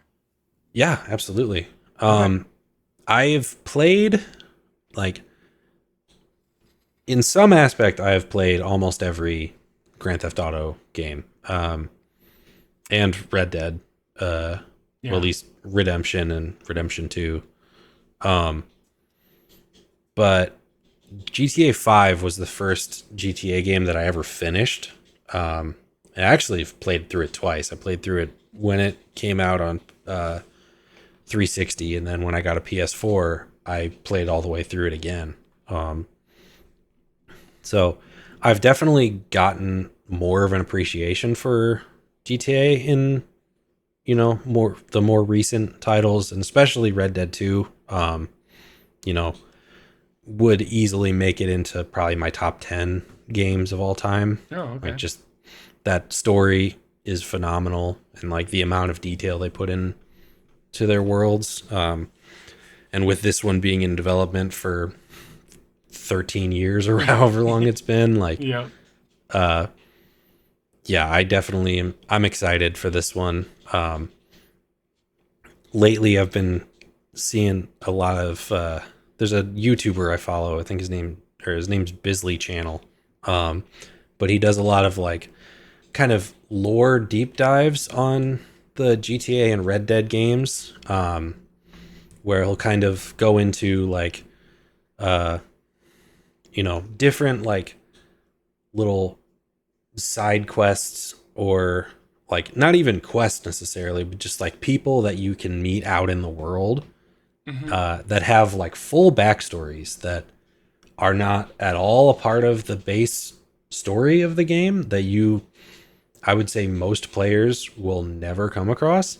Okay. And there's like the amount of detail that Rockstar has put into these games is ridiculous. Like, so there being a new one on the horizon, like, people are going to be I'm sure are going to be still finding new things about GTA 6 in 10 years. Oh yeah. I mean, yeah, you're seeing it now with with GTA 5 and Red Dead. Yeah. So it's definitely made me much more excited for GTA 6, and actually make me want to explore the world more and kind of interact with like different people kind of try and follow these like stories that aren't just like mapped out with mission markers, like actually kind of use my brain a little bit and try and follow clues as to like what's going on with these different things, because I'm sure there's going to be a ton of that to find. That's cool. Mm-hmm. You mentioned that Bisley channel. I went to Mm-hmm. his YouTube. Are you familiar with a YouTuber named Annie Austin? No. How do you? It's just Annie, Any Mm-hmm. Austin. Any Austin. Okay. Yeah, Annie Austin. he he does kind of similar videos, but it's more like a little goofier, I Oh, think. yeah. I haven't watched his videos, but I've seen them come up on my uh my timeline before. Yeah, I would say this is kind of similar. Yeah. He's done like a lot of work on video game rivers. Yeah. Like, are do the rivers of this world make sense? Mm-hmm. Do Red Dead Redemption 2's power lines connect to anything? Yeah. Just really weird stuff like that. Yeah. And he's genuinely pretty funny. Mm-hmm. Every once in a while, he has a bit where like he swears, but he bleeps out the wrong word and just full on says the swear. But Yeah. that that always cracks me up. Yeah. But yeah, he's pretty good. I like watching Annie It Austin. well, it looks like Bisley actually just uploaded a new video 4 hours ago, so Oh well, we can I watch have that something new to watch. Great. one. There you go. You got something to do tonight. But yeah, GTA 6, it's gonna be a big one. I'm glad you want to play it. Yeah. I I'm I probably won't, but I'm I'll sure be I'll have plenty to talk about once yeah. that game comes out. I'll be very interested to Mhm. talk to you about it. So the rest of these games are just have 2026 release dates. They don't have a date. At least they Mhm. didn't. They might by now. I don't know. Fire Emblem Fortune's Weave, which I'm very much looking forward to. That might be my GTA 6 this year. Mhm. It's the whole reason I wanted to switch to. Yeah. No date for that, but hopefully this year. I talked about it all, last episode? So, 5 months ago. Yeah. Um, Fable is another one. Yeah, That kind of I forget that game exists, and then every like few months or something will come out about it. right. Um, but yeah, Fable. I was pretty bummed that this wasn't gonna come to PlayStation, or at least I thought it wasn't gonna come to PlayStation. Hmm. But they've announced since that it is coming to PlayStation. Um, I don't know. That might be a day one for me, Jake. I Yeah. don't know. Depending on the timing, see if it comes out too close to anything else. Fable's always kind of intrigued me. It looks really, really cool. And it's probably not your jam, right? I've never played any of the old ones. Yeah, me neither. It might be, I really haven't watched. Have they released gameplay for this one? Good question. I don't know. I think it's just been the silly, like the office style interviews and mock interviews and stuff like that, trailers so far. Because I think the So, last time they just walked around the town and talked about how you can buy houses and stuff. well, apparently a month ago, as part of a developer direct, they put out a 10-minute gameplay overview for Fable. So, Yeah, but I think yeah. it wasn't extensive gameplay. I don't think it was combat or anything. But maybe I'm wrong. I don't know. I'm just kind of skimming through Yeah, right because I think now. they just like walked around a town and talked about how you could buy houses and rent them out and stuff like that. Which Yeah. count me in, baby. That's That sounds fun. Let's go. Let's go. I can own a house? Yeah. I love owning houses, dude, and decorating them. That's the best. I only have the But one, so I yeah. don't have that much experience, but being in somewhere Um, you can own multiple houses, that's not real. yeah, no way. That's pretty much the only way I played Skyrim was I Hmm. would I would play up until I could buy my first house, completely Hmm. upgrade it, decorate it, and once I got everything in there, I would just start over, just make a new character and repeat. I did that like three Yep. or four times. That was the Hmm. most fun to me, was building that house. Yeah. Um, so yeah, keep an eye on that. I'm pretty excited. I don't know. Might be day one, might not be. We'll see. Slay the Spire 2 is out early access on PC only right now. I Okay. really enjoyed Slay the Spire 1. Hmm. I really love that level of strategy that it takes to play a game like that. Um, I don't know. I might check it out. See. That's a Well, card-based game, right? yeah. Yep. Okay. Yep. All cards. Hmm. Um, definitely, if it ever comes to like Switch 2, once it's out of early access or whatever, Hmm. I would definitely get it on Switch 2. That's a good Switch game. Yeah. The Dusk Bloods. I don't know why it seems so interesting to me, but it does. Well, it's kind of, I mean, we talked about Bloodborne already on this, but Yeah. neither of us like really were into it, but it kind of feels like a like unofficial sequel to Bloodborne. Yeah. Like And I that's think what it's a just lot of people are looking at. I think it's just really cool that it's a Switch exclusive Souls game Yeah. or a FromSoft game. Mm-hmm. Uh, I think that's kind of really fun. I Because like, don't really know why. no, it is cool. Like, I mean, uh, and it's just such a like. I feel like a big part of the reason why they'll do this like random exclusive on a console that they've never done an exclusive before is just to like, you know, just to get the public's reaction to it. Like, Yeah. because they could have done this, like, just release this as a, like, all consoles and PC, like, and Hmm. releases everywhere. It might not have, it's a FromSoft game, so it's still going to get hype, but, like, the fact that it was a Switch 2 exclusive almost probably made it a bigger talking point. Like, Yeah. made it so people are gonna want to buy a Switch so that they can try this just Yeah. because it's so like it's never happened before. No, I Um, I think like the Dark Souls games are on Switch, but definitely none of like yeah, the newer games are on Switch at yeah. all. I know So that there is. I believe there.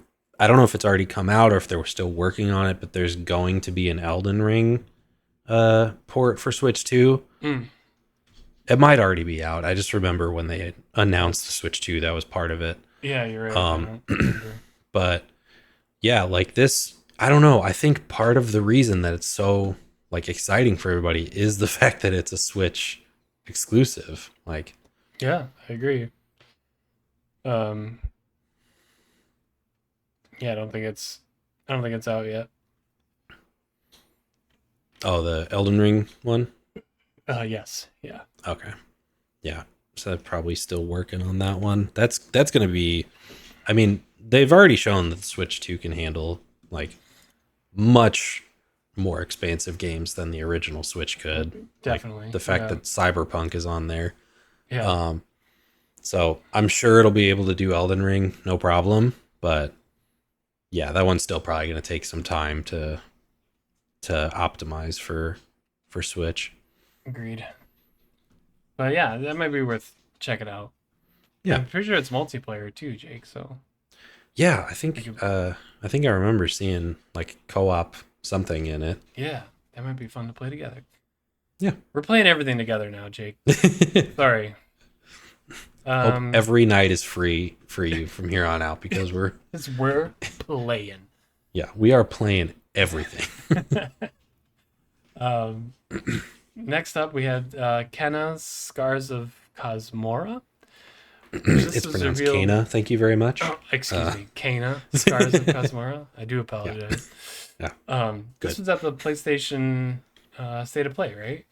Yeah. So I added this one on there. This was basically the only game at the recent State of Play that really excited me. Yeah, it was the first game they showed too.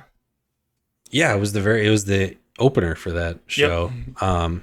But yeah, I really enjoyed Kana Bridge of Spirits. I thought that was a fantastic game that did not get anywhere near the hype that it should have. It does look pretty good, yeah. Yeah, and I'm very excited to see this studio coming back and continuing this series. I think that it's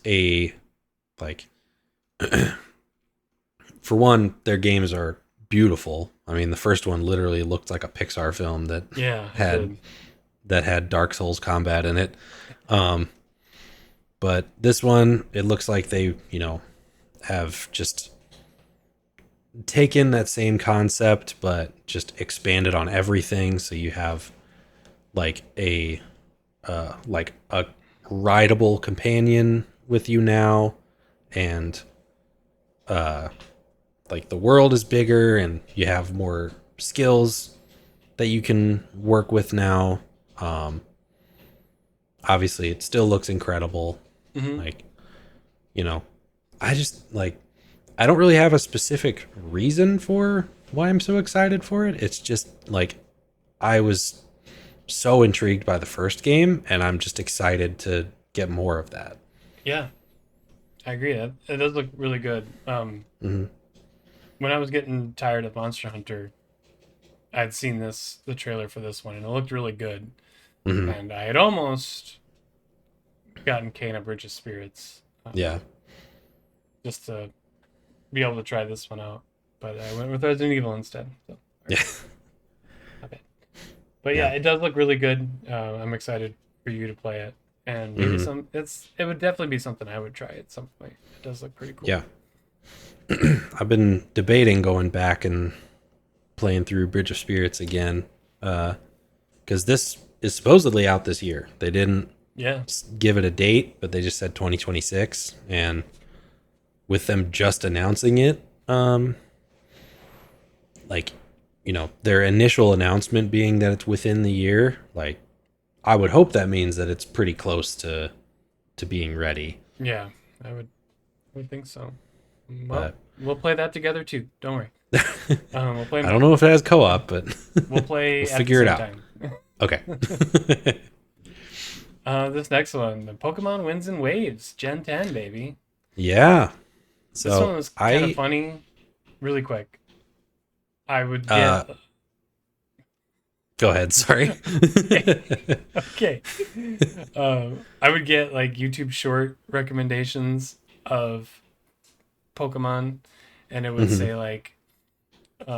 the leaks are out. Pokemon, it's gonna be Pokemon Winds and Waves. I'm like, that's stupid. They're not gonna name it Winds and Waves. I just hate. I hate leaks, and it's people just act like it's true, and they want to be so cool because they got insider information. Well, the dude is right. So Winds and Waves it is. Yep. Yeah. So this was one that I just added a few minutes ago because I forgot about it until just now. Until we were talking about Fire Emblem, I was like, oh yeah, Pokemon. Nintendo. But yeah, this is the first Pokemon game in a long time that I'm pretty excited for. Yeah? I assume you watched the trailer for this one? Yeah, I did. Yeah. It genuinely, it looks like, I don't want to get my hopes up too much, but yeah, right. It looks like Game Freak actually put in some effort. Yeah, it does. Yeah. It's a mainline Pokemon game that they are not they're actually taking a year off. This one's not until 2027. Okay. But they're actually going to take some time, and it looks like give this one the attention it needs. Like from what they showed, like, you know, it is a new generation of Pokemon, so there'll be new, like, we only really saw the new starters, I think, but I'm assuming there'll be other new Pokemon for this region. Like the visuals on the trailer looked very impressive, which I didn't really realize this until I heard a YouTuber talk about it, but something that Game Freak has always been pretty like upfront about is how games look like pre-release. Okay. Like a lot of the time when they put out a trailer for something, when they put out a trailer for the next Pokemon game, how it looks in the trailer is how it's going to look on your console. Like they do not like, you know, spruce it up to make it look better than it is. Like most of the time what you see there is what you get. Yeah, you're right. And this one looked good. It looked like they actually put in some effort with the environments, and particularly the water was like actually very well animated, and didn't look like that it was just a JPEG that was like spread out 40,000 times. Yep. And I don't know exactly what this means, but they're at the end of the trailer, they like where you think it's ending, they're like going towards the water, and then like I don't know if it like fades to black or something, but it comes back up and you are like exploring underwater. Ooh, yeah. And I think you're gonna have like some form of underwater traversal in this. That's pretty cool. Which that's awesome. That's never been done in a Pokemon game for sure. Yeah. Like, so I'm really interested to see, like, you know, are you going to be able to like go like catch Pokemon underwater and like do battles under there and it'd be like a different new biome to explore. I think that's awesome. Yeah, that's pretty cool. Yeah. The more exploration, the better in a Pokemon game, I think. Yeah. Like the more exploration, the more Pokemon actually physically out in the world and not just in the tall grass that pop up randomly. Like, yep. That's the biggest like innovation that I've appreciated about the last few years of Pokemon is that they are physically there and you can run up to them and like throw a Pokeball. Like it's not just going around the same section of tall grass because there's supposed to be like there might be a powerful Pokemon that spawns there. Yeah. But yeah, that's that might be, you know, depending on what updates come out on that might be a day one for me. I might I think I'm gonna be a waves guy. I think I'm gonna get waves. You're gonna go waves? Well, if you go waves, I gotta go winds. That way we can trade our legendaries or or exclusives or whatever it is. Yeah. Well, I mean, I live near the ocean, so that makes sense. Okay. Yes, and I live near the Windy City. It's true. See? Yeah. See? So it all works out. I'm cool with winds. Yeah, I'm cool with winds. Okay. I'll take winds. Good. I did restart Violet on my Switch 2. I didn't get very far. But there's still a lot of texture pop that I was noticing. And I'm not usually a big stickler on that. Like, I can get over it. But yeah, I was kind of expecting it to be a little bit better graphically. But still fun. I love Pokemon. I just don't I don't play as much as I should, I think. Yeah. It's I really thought I was gonna be really into Legends ZA when I first announced it, and then after seeing what it turned into, I just, I have no interest anymore. No, Like the gameplay I've seen, it looks pretty fun. I would think I would like it. It does look like the battle mechanics are improved and actually pretty fun. Mm-hmm. Which is the reason, like, that's the only reason that I've, considered getting into it. But just the world being just this, like, very bland city, Yeah, and the Pokemon are only in these, like, park areas that are set, like, you know, these, like, set areas that you have to, like, go into specifically to get Pokemon, and they're not, like, around the rest of the world. Like, well, I'm not sure. I think yes, there are certain areas that you could do that, and then specifically at night is when like your ranked mm-hmm. battles happen. But I'm pretty sure just like you can find Pokemon just while you're exploring. Okay. But I don't know. I might be wrong. I just watched a few streams Mm-hmm. of it, but it looked cool. I mean, you can really customize your character. They really went hard into giving you like hairstyles and clothes and stuff like that, Mm-hmm. which I like. Yeah. I always like playing dress up with my characters. I mean, it's always fun to have some customization Yeah, options. that's better than no customization. That's for Yeah. sure. But yeah, I agree. I don't think I'll ever buy ZA. Yeah. It just, just not for you. It's it's just just got a not for me. sour taste Like, at this point.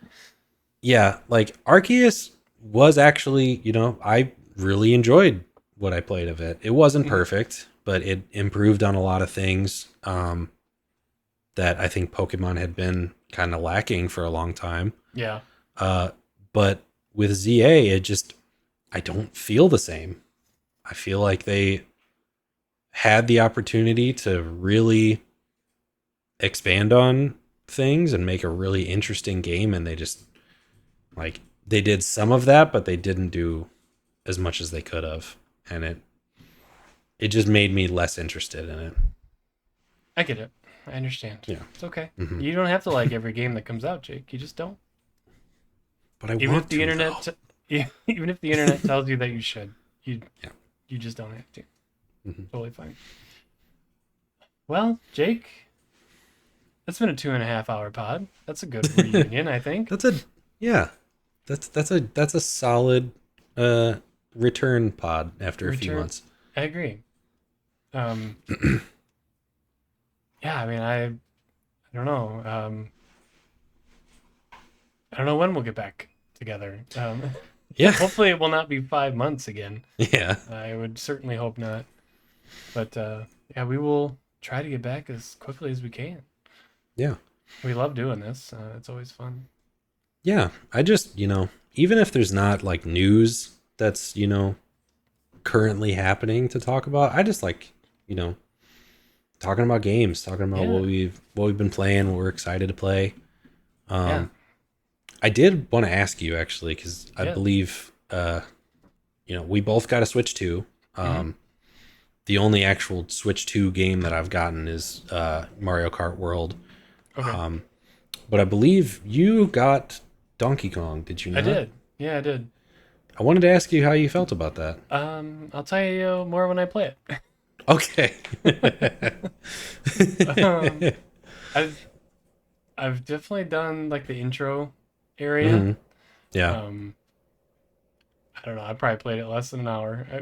I won't lie to you. Probably played about as much as I have. And I Yeah. played a demo at a GameStop. Yeah, probably. Probably. It's definitely got that Mario Odyssey feel, which is Mm-hmm. good, which is really, Yeah. really good. So, I could see myself really getting into it Mm-hmm. at some point. Yeah. There's just too much to play, too much to play Yeah. right now. Yeah. I'm But I'm glad kind I of in have. the. Sorry, Go I ahead. was gonna say I'm glad I have a Switch 2. Mm-hmm. It's gonna be the Nintendo console for a long time. Yeah. So just anything interesting that Nintendo does. I mean, I could see myself never. I can see myself Yeah. not getting a Switch 3 or whatever else comes Mm-hmm. out. I think a Switch 2 will be just fine for a long time for me. Yeah. Oh, I mean, I don't see a world where they put out another. I mean, they'll probably do like an OLED version or something in a couple years, but Yeah. I don't see a world where they put out a new like mainline Switch or just a new console for at least another 7-8 years. Yeah, easily. So Switch 2 will get me by for Yeah. a while, I And think. yeah. And I mean, it's powerful enough now that it can play most like modern titles that are coming out. Yeah, I think Resident Evil 9 came out on it. So Yeah. it's pretty cool. Yeah. We're still waiting on that next 3D Mario. That'll That'll be be a big one. that'll be a big one for me. That'll be a big one. Hopefully in a few years. Hopefully not. Hopefully it's closer than we think. Yeah, I mean, I thought that was going to be like the day one game for it.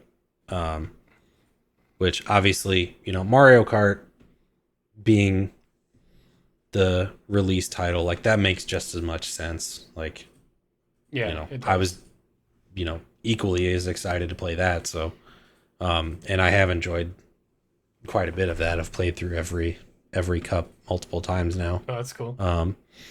But yeah, I'm hoping that with that being out, there's a new Donkey Kong, new Metroid. Like, I'm hoping Mario is like the next one to get a mainline game. Definitely. Yeah. And I'll be excited to see whatever Zelda is on Switch 2. Yeah. I would think that they'd be coming out with one relatively soon, within the next 5 years. Yeah, because was 2023 when Tears of the Kingdom came out? Sounds right. God, that 22, 23. Almost 3 years. That feels crazy to me. That's know. almost 3 years old. That is wild to think about, yeah. And I still haven't beat it. Yeah, me neither. A good game. I should go Yeah. back and play that. Just start a new game. That'd be fun. Yeah. Well, anyway, Jake, it's late. Yeah. Get us out of here. All right. Well, thank you guys so much for joining us for another episode of the A to Jump podcast. I am one of your hosts, Gooba, aka Jacob. You can find me at Gooba and Jetpack on YouTube and all the other places. And of course, you can find my good friend Justin here at Justin Games. And with that said, we will see you next time. Bye. And keep on gaming. Keep on gaming. Be interesting to see how in sync that was, because I'm pretty sure we're both pretty delayed here. That'll be fun. I'm sure most people are like, did they do that every episode, or like yeah, right. It did not feel natural. Because I forget about it until I'm waving goodbye. That's why. Yep. Okay, bye for real. Bye. Okay. Bye, guys. Okay.